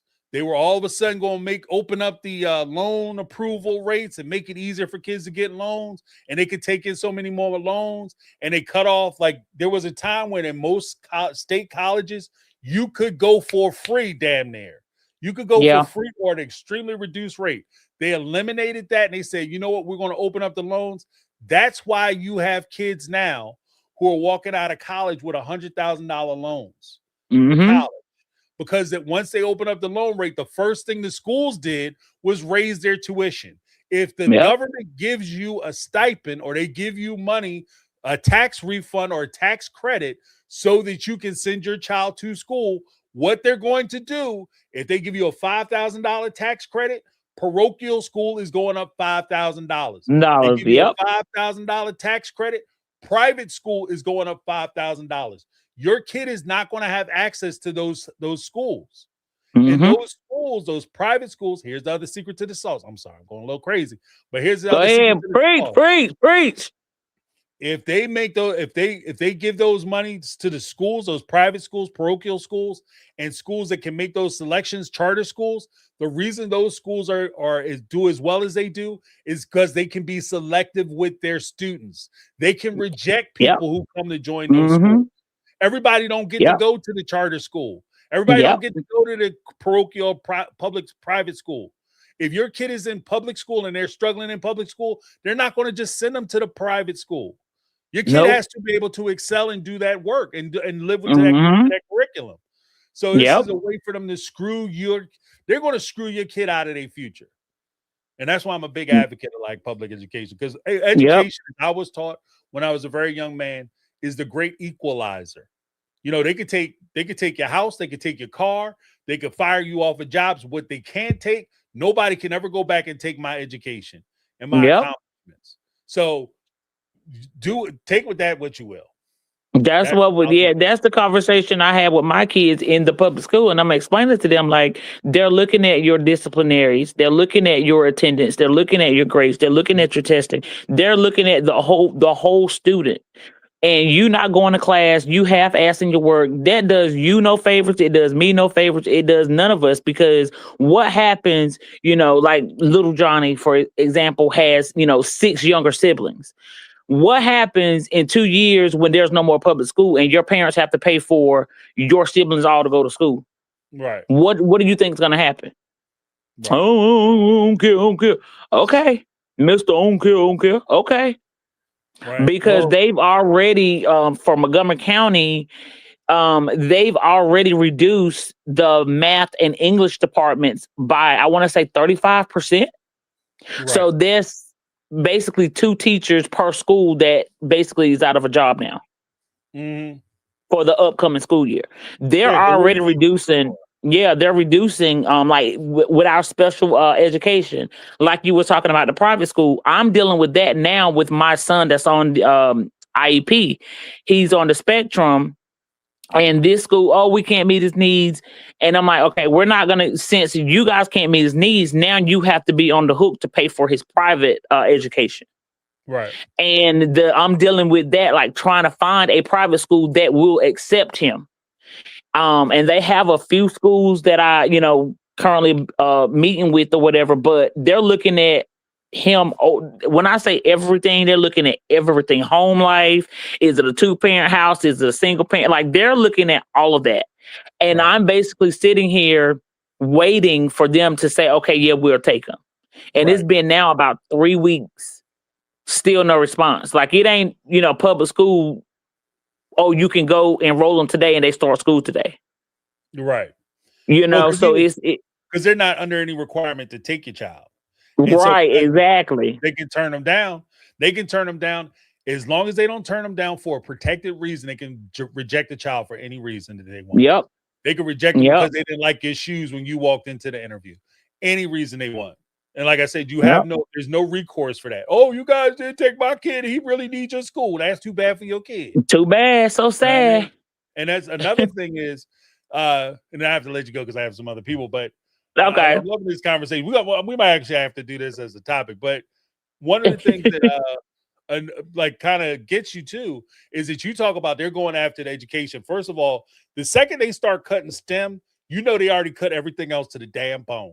So your athletics gone, your music programs gone, your theater, art programs, things like that kind of round out your child's education in school. Those are the first things that they knock off. the Yeah. first thing they knock off. And if they start reaching into your school for anything that's related to STEM, whether it's science, technology, engineering, mathematics, anything like that, English, language, Mm-hmm. things like that, social studies, they start hitting those teachers, your ass, that's when you know that you already in the danger zone. We're You've on the already last passed breath. the warning lights. Yeah, you in the danger zone. We got the death. I told my coworker today. I said, "Girl, we on the death rattle." I said, "Cause they're cutting. I think we lost 6 positions, and so now everybody is kind of like, well, what we gonna do next semester? What the next school year?" I'm like, "Girl, I don't know." This is why I think, James, I heard you say it one time before. I know you got to go, but I like my son. He's in college now. He goes up to Allegheny, but like I explained to him, that's fine getting a degree, but you need to have a trade under your belt. So while you're going for your degree, your 4-year, go and be a licensed electrician. Do something else. So if that degree don't get you a job or keep your job, like my nursing degree, my CNA, I can always go back and be a CNA. You're gonna always need them. Right. So, in addition to your degree, get you some certifications in auto mechanic, something, anything to fall back on. Because, like you said, with the rate this stuff is happening, baby, you're gonna need that. You're gonna need your certification and degree to even be able to live. Right. Right. And Especially when gas you're is working over your third $5 a job. gallon here now. I don't know how gas is up where you at, but here it's $5.06. Yeah. Yeah, it's high as hell now. I was saying that the other day. I was like, I never in my life would, because you pass one gas station, it'd be like $4.69, and you pass another one, be like, man, I'm gonna wait till I get home so that I get some of that $4.50 gas. You know? Yeah, like you I'm saving telling money. you. That shit is crazy. Yeah, Crazy. it's real out here, man. But yeah, James, yeah, do that topic because it's a lot. It's a lot of politics in there. It's a lot. They are I don't know about you guys' county and other counties to the listeners, but they are coming after these programs because I have a son in the SPED program, special education, and then his twin, she's in general education. And my son, like he wanted to do. They don't even offer that in high school anymore. Remember when I was in high school, we had an auto mechanic shop, we had the nursing classes, we had the cosmetology classes. None of that is in these high schools. You may have one high school in the whole county that offers that. Yeah. Yeah, tech school. It went from being in every school to just one school. Right. And you have to compete. That school may only have 20 spots open, next year. So you have 10,000 kids trying to get into 20 spots. Right. Well, because the way they do it where I'm at, there's one school. So we're actually beneficial in my particular district because we have the tech school, right? But we have one tech school, and if you wanted to go to, I think the closest one is maybe about 5 or 6 townships away. So we have kids coming from all over just to come down to the high school so they can do tech school. And part of what you were saying with the limited spots, because the schools are what they are and the class sizes are what they are, that if you want to do tech school or one of the programs, you have to sign up for tech school in going into high school. So from 8th grade going in 9th grade, you have to know what program you want to be in so you can sign up so you have any hope or possibility that you might get into that class. Yeah. Because if you wait till like your 10th grade year or 11th grade, there's no way you're getting into the tech school. It's you can hang it up. Yeah, it's already done. It's not available to you. And that's crazy for a kid. Like you're expecting them to make life plans when they 12 years old. Like 12 and 13. The rest of your life, Right. But yeah, and crazy. You got some 40-year-olds don't know what the hell they want to do in life, but a 13-year-old, like, make it make sense, Lord. Make it make sense. But I know you got to go, James. It was good talking to y'all. I missed y'all. I've been singing y'all praises. I've been drinking to my take. I've been taking drinks for y'all, Mazel Tov, and all of the good stuff. Appreciate it. But good talking to you, and I'm going to keep listening. Y'all have a blessed one, and drink your water, people. Drink your water and get some at least 30 minutes of cardio in if you can. Yeah, that heart health is important. Yes, it is. And take your vitamins because we old now. I like to broke my doggone hip. I'm out there parasailing. I like to broke my doggone hip up there. But Oh, I'm here. I did it. you got down there trying to act like a young girl, huh? I did. And look, I got Ben Gay on right now. Got Ben Gay on right now. 4 days later, and still ain't right. Like somebody run some tub water because I need a soap. Right. Look, I brought some of the salt back from Bonaire because they got the big salt mines. I'm about to go. I'm about to go soak in and finish listening to y'all. All right, there you go. Thank you so much for calling in, Megatron. It's a pleasure as always talking to you. Always. Thank you for taking my call. Y'all have a good one. You too. Awesomeness. Megatron back in the house, y'all. Next up, we have Local Arts Witch. Hi. Hey, what's going on? Good. How are you? Doing well. Just got off topic a little bit, but we back in. Yes. Real quick, we're having the same problem in Canada with attendance since the C-19. So I would also be very interested because we've seen a major cut attendance issues at the whole thing. So I wrote some notes. The first thing, the poll, I really wish that there was all of the above option for that one because it was a mixture for me of money, trauma, and when I say money, I mean more space because, like, I live in a 3-bedroom apartment. There isn't space to move in an elder. I did want to give you some hot takes, possibly. Okay. So, with these type of situations, like if it's a couple bringing in a parent, it's sort of like agreeing to have a child or not. You need 2 yeses and 1 no, or 1 no. Like both parties need to be on it. I thought both couples, like how old were these couples? Do you know? No, I don't know the exact ages, but they seem to be in Right. their 30s or maybe Right. their I was like, yeah, because one of them, I think they said the age of their parents, and I was like, okay, they might be my age, 40 or a little younger. But I'm 20s. like, did nobody after my generation not learn how to communicate without being disrespectful? Like, there are times and places where we have to have uncomfortable conversations. But that doesn't mean we need to be nasty about it. And there's genuine reasons as to why somebody may not want a parent in the house. Like Right. if this parent is getting into, like, you've probably seen like the boy mom thing. Like, I'm wondering if there's a little bit of something like that possibly happening, but differently. Like, we don't know enough about their situations to know for sure. And like, he is having his mom over, but I think the difference is she comes over for a weekend, possibly. It's Right. not like, is she here for the rest of our lives? Like, how long is this going to happen? And the first couple in particular, neither were willing to make um, any, what's the word? Um, Neither was able to budge at all. Either mom was living there or she was not. I was like, what's wrong with her being in a hotel? Like, if he said a motel, so for me, at least in Canada, a motel has each door facing the road Right. immediately, and a hotel is enclosed. So for a woman, a single woman, I would say yes, she should be in a hotel and not a motel. It is a safety issue.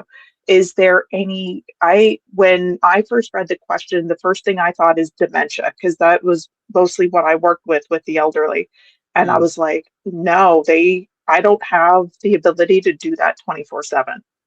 Plus, Right. I have children, right? Um, so you did say um, respect elders, and I believe that. Here comes the hot take. For me personally, yes, respect your elders, but my elders never respected me. Right. Right. So why now? Like and I lived with a lot of people as a foster care child, but I never lived anywhere more than like 3, 4 months at a time. So there's a part of me, like I would at least try to make sure that they were in a good home, that they're not going to be baby USED, right? Right. Um, but I would still be doing more for them than they ever did for me. And I was a child. Now, Right. this is ignoring, I'm assuming that they're well in their mind. Um, I would go about it differently if they had dementia by that point, because I'm like, well, they don't remember things, and like it does change things for me. Um, let's see. Yeah, I wanted to know how old those couples were. Old folks, yes. So me, at least for me, putting some of my people into an old folks home, or at least getting paperwork done, um, that would be still going above and beyond for some of the people. Mhm. I'm part of that dicey generation that people have probably seen online where we go no contact with our parents. Right. Um, I didn't talk to my father for like 20 years. Right. And I didn't find out until after, like when he was dying, that he was homeless, or sorry, unhoused. And I feel bad because my heart really goes out to unhoused people. But for my dad and me, this is going to be terrible, but he couldn't come live with me. No, I He was understand. very, you know what, toward me. Right. And it's one thing for me to put myself in that situation. It's quite another for me to put my children in that situation.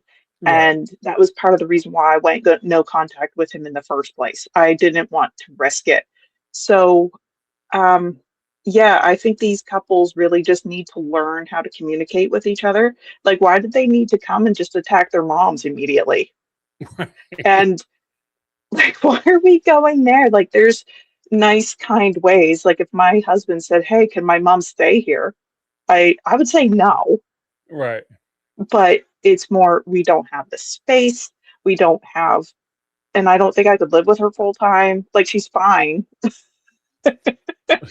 but yeah, like that type of conversation. Okay, the hotel. I think that was a great compromise.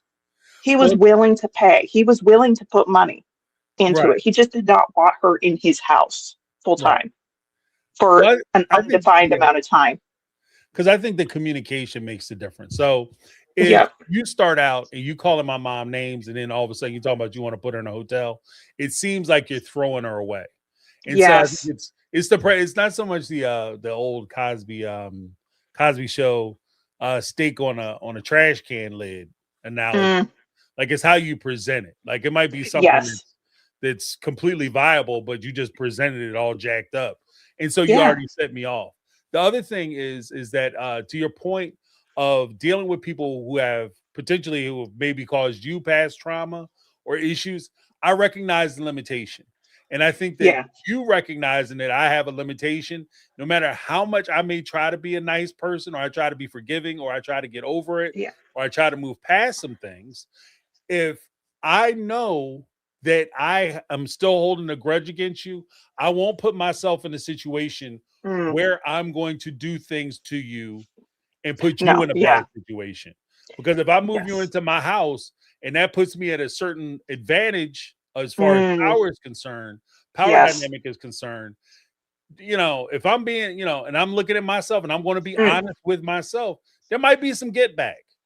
And so I don't want to put myself mm, in a situation where I'm trying to be nasty to you and hurtful to you and mean to you because you hurt me in the past. So the smartest thing, the best thing for both of us is for me to try to find other arrangements for you, as opposed to you moving you into the house with me. that's You a good point because I didn't think of that specifically because I am a bit of a martyr in that way. Like, I go above and beyond for honestly, I feel like such a bee right now, but for people who do not deserve it, people who like just will use me and I don't see it until after. And then I'm horrified at some of the information I find out, like with this situation that's going on with my grandfather's will and doing his last wishes, and how his wife, she died like 3, 4 years before he did. And nobody even cared to look for her will. Mm, Apparently, it was just thrown in the trash. And so yeah, here I am with very little relationship with any of these people, but it is wrong to do that, even though she didn't care either way about me as a human being. I'm like, that's still, I'm still trying to get a hold of a lawyer to make an appointment to set things right because that's not okay. Right. right. However, that's a good point. A lot of people, it would be tempting. For me, having had children has forced me to take better care of my own self Mm, because I would probably be having little trauma episodes like certain way certain men move, if their body matches one of my people, Mm-hmm. I'll do a thing. And it's embarrassing when it happens, but I don't want to be feeling like that in my own home, Right. right? Right. So yeah, that's a good point, that it would be tempting, but like Mm. also I don't need to be a martyr all the time either. So yeah, my big thing was like, James, I'm sorry. Because like, yes, I believe in respecting elders, but at the same time I'm like, well, they never respected me, like even as a human being on the very most basic level. And maybe I was born in 85 to a small community or whatever, so rural, so that means information gets there a little slower. So I'm a millennial with probably an older generation's way of being disciplined and raised. Mm-hmm. And I was actually, you know what? So maybe that's part of what's going into my mindset is I know millennials get a bad rap, but it's not that we're all selfish, although it might look like it if you don't know the background info, right? Like, Right. because we're parenting ourselves while parenting our children and sometimes parenting our own parents, right? Mm. And trying to be like, oh, wow, my parents treated me like this. I would never treat my baby like this or my child. And it makes you reevaluate what actually happened to you, Right. right? So, yeah, anyway, that was everything. I would love also a chat about what's going on at the schools because it sounds like it's very, very similar to what's happening up here. Almost the statistics are about the same too. Right. And some of it is they've changed the rules about what qualifies as illness for an absence. And so we have to keep our kids home more often because a cough, if it's like my kids will look a little too bored, like they put my kid into detention in the lobby. He wasn't allowed to look at a book. He wasn't allowed to do any homework. They expected him to just sit there. So he Right. put his hood up and he closed his eyes. They called me, ma'am, your son is too tired to be at school. Counted that as an absence. I'm like, maybe if you'd let him read a book, he wouldn't have Right. just closed his eyes. He's just bored. He's not tired. He's bored. He's bored. What Yeah. did you think? So I think it's a lot of things. Thank you so much for your time. I won't take up any more because No, I no, I imagine you've got appreciate other it. people waiting. Yeah, thank you. All right. Have a good night. Appreciate talking Thank to you. you. Yes. Awesomeness. Local Arts Witch, y'all. And you know what? One of the things that Local Arts Witch said, like, I do think that if you have, like, legit, like, if you guys ever call into the Saturday shows, join the round tables, we have whole discussions. And Local Arts Witch talks a lot about her history and growing upbringing and things. And what she says makes perfect sense. 100%. Like 1,000,000% makes perfect sense. There's no way in hell I'll move, somebody like that in my house either. I agree. And that's why I was saying from the very beginning that I think it's a case by case scenario. You have to, when you talk about moving anyone into your house is your place of peace. And I'm a big proponent of that. And you have to make sure that when you move people into your home, that you're not disrupting your home. Like the things that you work for, the things that you built, the things that you've established as far as your life, your lifestyle, and how you are moving forward, especially with your kids and people who are relying on you because your kids don't have a choice. So if you move somebody into your house, it's not like your kids can be like, yo, Peepaw is a weirdo and I don't necessarily want to have him here, blah, blah, blah. They don't have a choice. So you have to make sure that you're taking that extra time to look out for people who don't necessarily have the ability to look out for themselves. And in doing that, that's part of the evaluation. Like if I move this person in, how much is it going to disrupt me? How much is it going to disrupt and affect my kids? My situation is not everybody's situation. I said this from the beginning. I'll move my dad in because he gets along with my kids. My kids like him, love him, and respect him. He likes them, loves them, and respects them. I think that he would add he could add color, more color and clarity to their lives. I think that he would be beneficial to them. I think it would help them to have another person here to support them and help them in that way. You know, plus he's my dad, so it is what it is. Yeah. But when push comes down to shove, he wouldn't be a disruptive force in my home. And so therefore I don't have a problem with him moving in. If he was going to be a disruptive force in the house, then that's a different, like, I have to evaluate that. That has to go into the hopper, you know, for me to figure out what we're going to do. My ears are ringing. Somebody talking about me. Maybe my wife is listening. What is he talking about?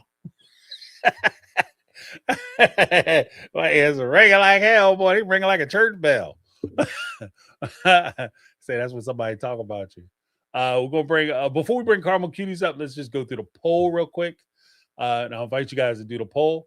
It says, be honest, do in-laws ruin relationships?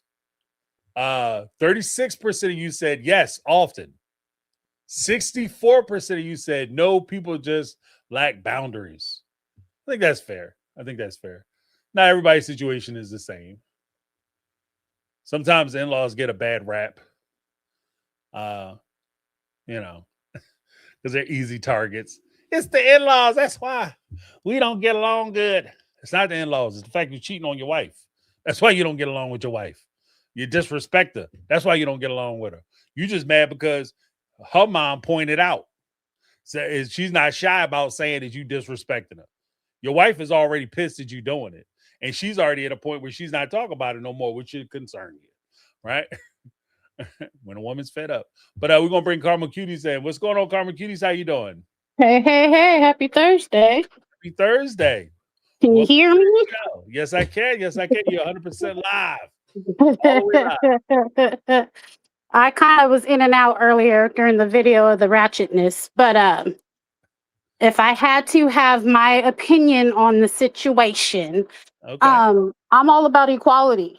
Mhm. First and foremost, it behooves me as a single woman to sit back and see my friends who rush to get married because they get pregnant, whatever reason, right? I'm not judging nobody for Right. their reasons for getting married. But they'll marry a man who they can't stand a family. And or vice versa. Right. So then it becomes a problem, right? Yeah. And as they're doing their weekly girl event sessions or we're going to lunch and it's, girl, I can't stand my mother-in-law and and it gets me thinking, like, I understand when they say, you know, when you marry somebody, you pretty much marrying their whole family. And I want to believe that some of that is true because his family is always going to be his family. They're not going nowhere. They was there before you, boo. They're going to be there after you. God forbid if y'all have kids, like they're going to be a part of your children's lives. So it would just make more sense if you figured out what the hell the problem is and try to work it out and be cordial and peaceful with one another. Then it's all this animosity. And then you get what I'm saying? Like, I have a girlfriend now, and she'd probably kill me to know that I got off the phone with her just to be on the live. So, but like, her husband is real quick. Her husband is quick to want her to do for like his mom. She's elderly. She's got a lot of ailments and problems. So she'll go in the middle of the day, give this woman her medication, take her to doctor's appointments, A through Z, 1 through 10, back to A1, A2, right? But when it comes to her kids, which now she lives like 8 states away from them, if the kids call her and they're adults, oh, well, you're an adult, you need to figure it out. Well, shit, his mama's an adult. Why ain't she figured it out? You get what I'm saying? So when it's his family, she has to bend to every whim for them. But he's never bending when it comes to her and her family. Yeah. Like her father's also elderly. He lives with MS. You know what I'm saying? He ended up in the hospital and her husband had a problem because she was going to buy a plane ticket to fly to go see him in the hospital. But yet, you know what I'm saying? Your mama want McDonald's and she's supposed to dig in her wallet and go buy your mama McDonald's. Like, I don't get down with that. What's good for me is not good for you situation. If I'm going to break my neck and my back for your mama, whether I like the woman or not, then I feel the same respect should be given to my family. Right. So I don't know. Yeah. I mean, because if we family, we doing things for family. Right. That's why I say it. Like, I don't, it's weird because Like I was just talking to somebody the other day, and I have just as an example, and I'll extrapolate out. I have a cousin, and he married a woman, and she had a daughter, right? Mhm. And I see her daughter the same way I see their kids together. Like Right. those kids are my cousins, my second cousins, and her daughter, as far as I'm concerned, is my second cousin. Right? Correct. There's no difference. There's no differentiation. She's part of the family. She's in it. She's here. She's family. And so much so that if my son were to see her, they're not biologically related. And if he tried to come home with her, go be sitting over there rapping to her at the family reunion or some shit. Boy, what you talking to your cousin like that for? Yo, get your ass away from your cousin. We don't mess Right. around with family around here. You know what I mean? That's Right. where I'm at. Family is family. So the same way I would look at that person coming into my family, if something were to happen to my wife's people, that's my people. Right. And I treat them the same way. You know what I mean? So I 100% agree. Like if I could do for your kids, or if I could do for your people, then there should be no issues and no problems if I'm doing for my people. If I'm doing for your mama, I should be able to do for my kids. If I'm Right. doing for your parents, I should be able to do for my parents. And the same way I don't give you any pushback when you say we need XYZ for your parents and your people, you should never give me XY, pushback for me trying to give X, Y, and Z to my people. I That shouldn't agree. be a conversation. So 100% on that. I 100%. agree. I mean, don't get me wrong. There, like I've said it many times over. I for years did not speak to or get along with my biological mother. Mhm. At any point, if it would have been a 911 situation, whoever I'm with would have to understand. No matter how much animosity is there, that's my mother. I only get one.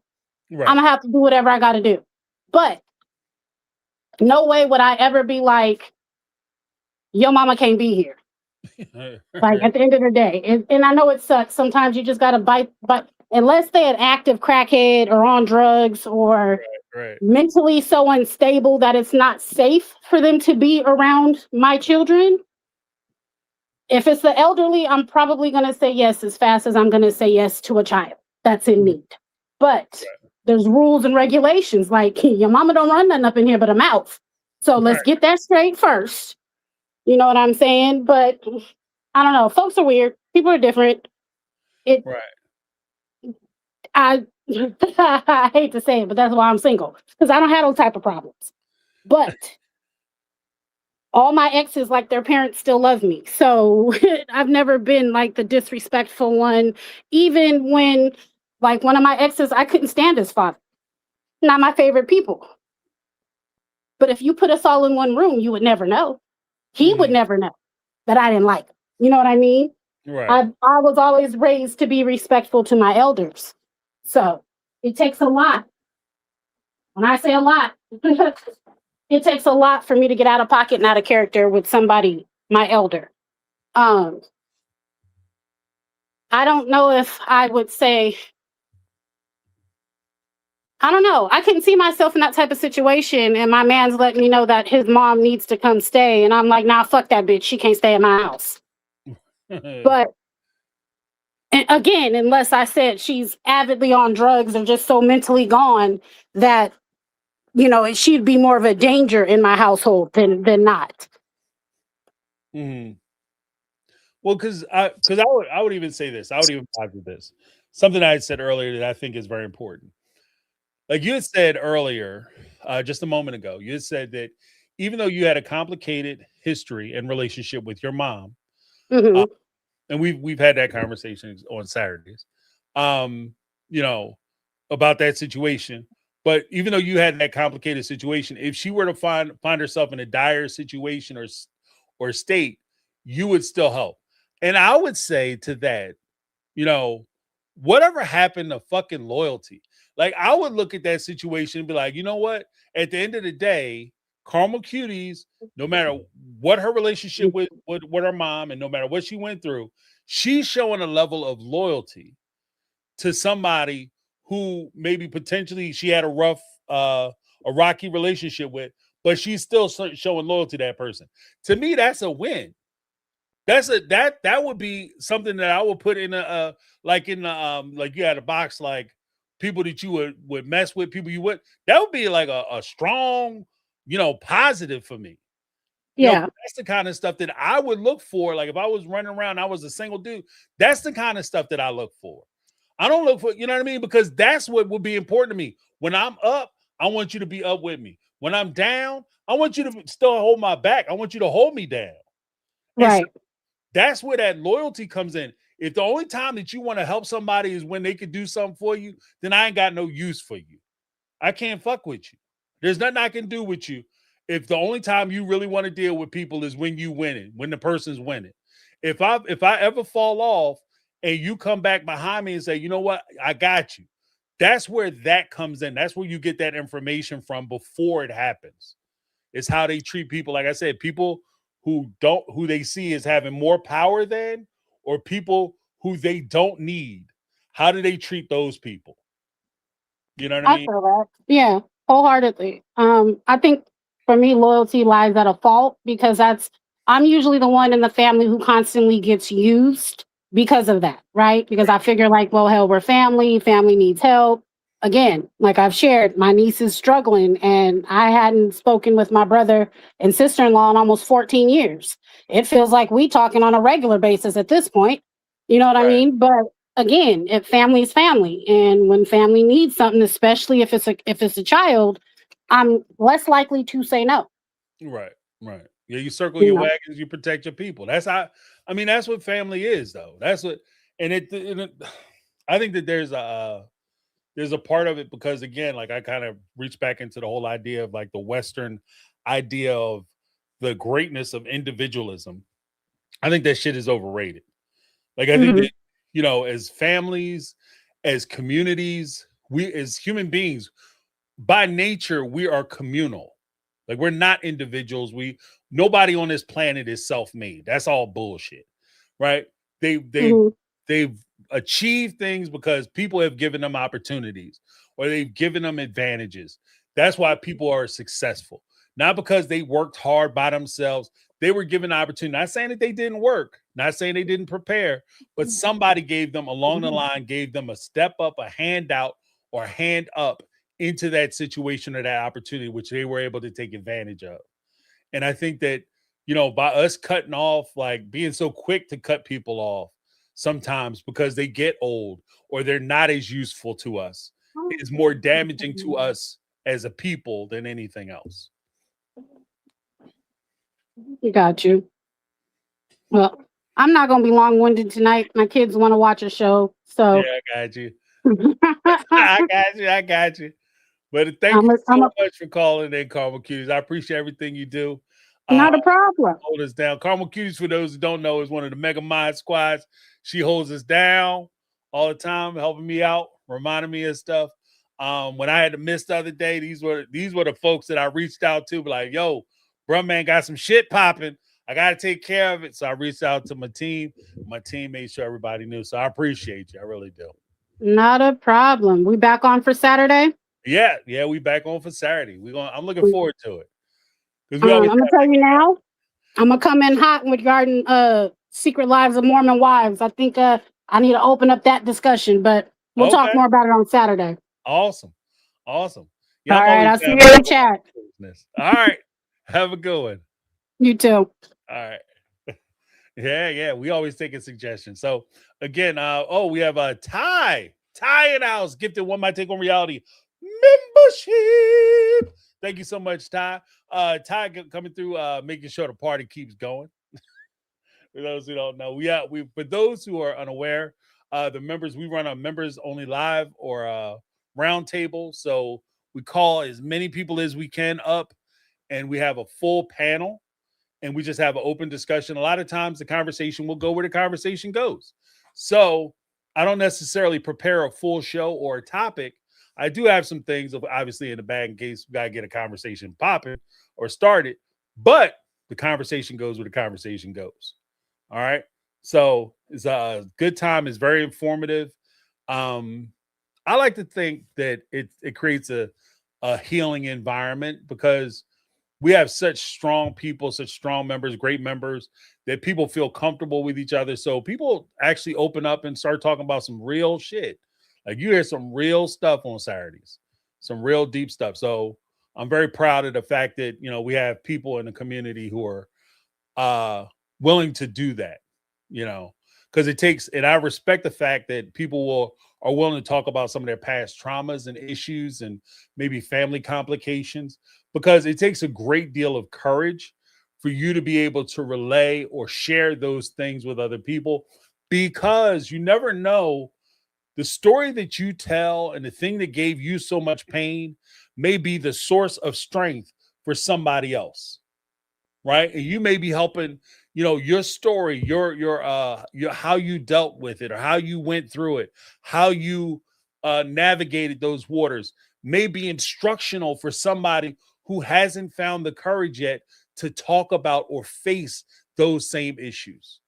So that's why I really enjoy the round table. I enjoy the community as a whole, because I think that for the most part, we have a lot of people who are always trying to pull for each other, supporting each other, and trying to encourage each other to move on, move up, and move on onward in life and do better. So, but thank you so much, Ty. Let me give you a little something that you know I have to do. I have to do it. I have to. It's the rules, Ty. I can't help myself.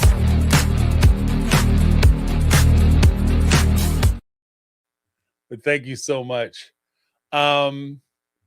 Yeah, we have like I said, we have the Saturday show coming up, and that's gonna be amazing because noontime on this bat channel.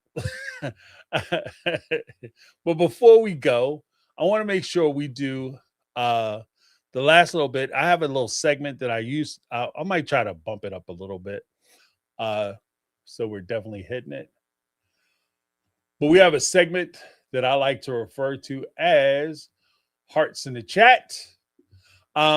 This is a segment where I like to put hearts in the chat for people who may be struggling. Maybe they're going through things, because not everybody's going to get up and say, yo, James, this is what's happening in my life. It is crazy, right? So they might have their things that are going on that they want to keep to themselves. But this is a way that we can quietly support each other.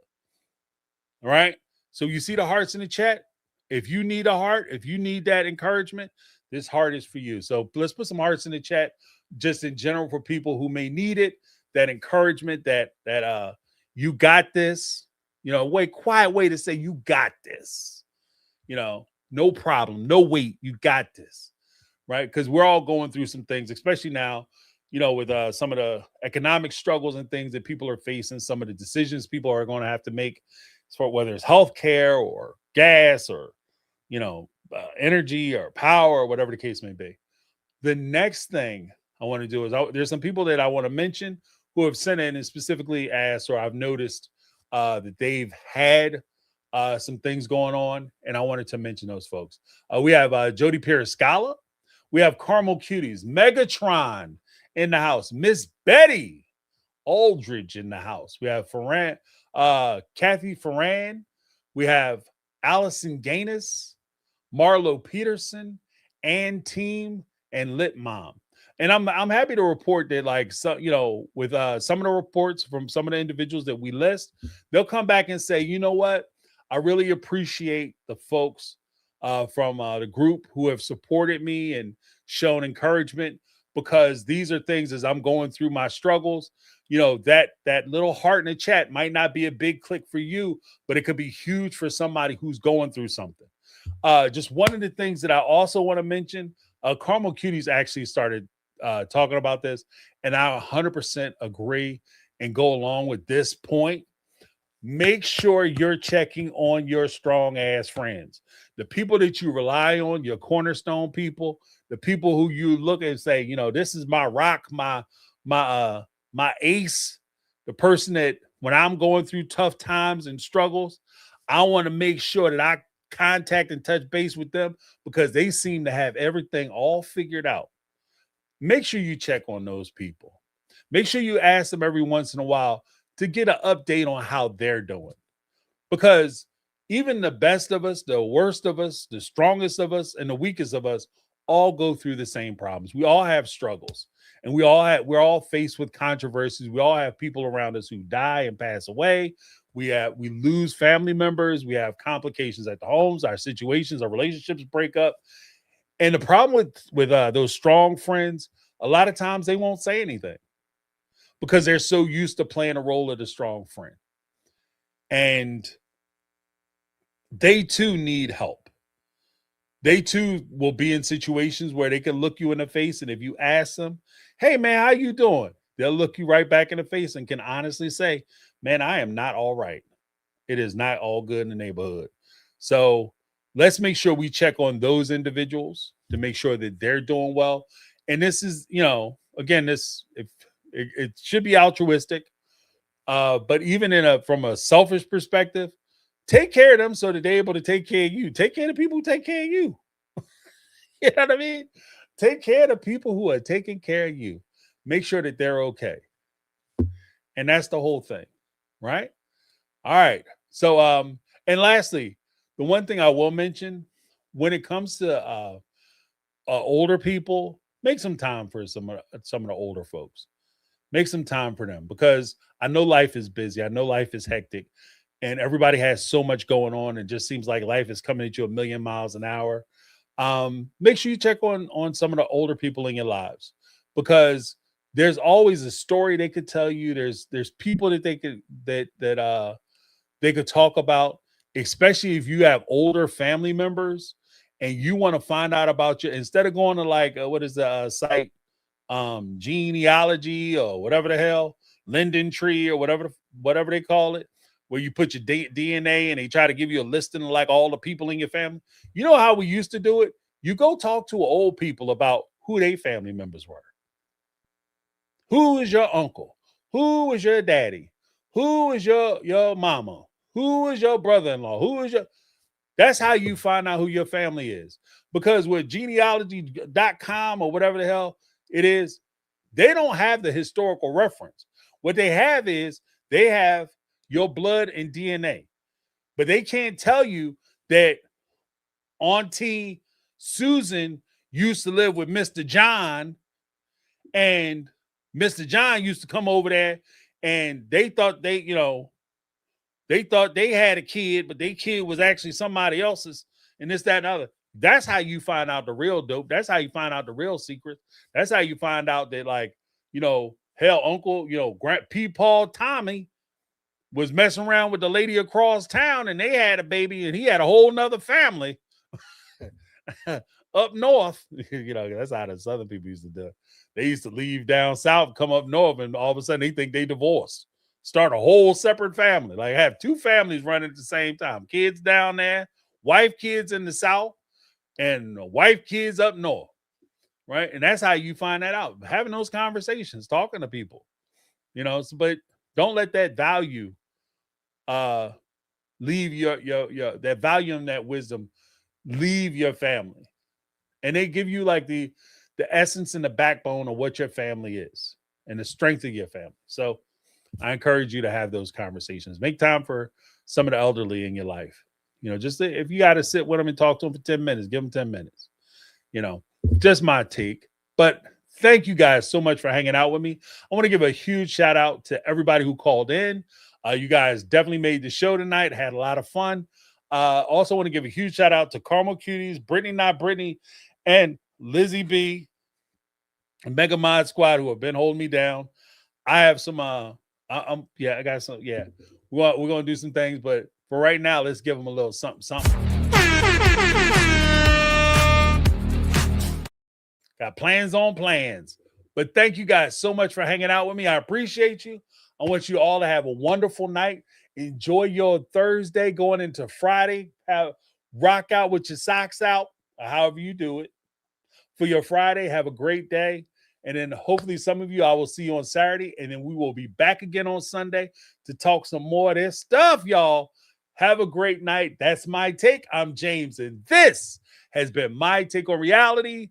And I'm... 'Cause I've been living life right like I could just die any minute. Going for a ride down the side. Yeah.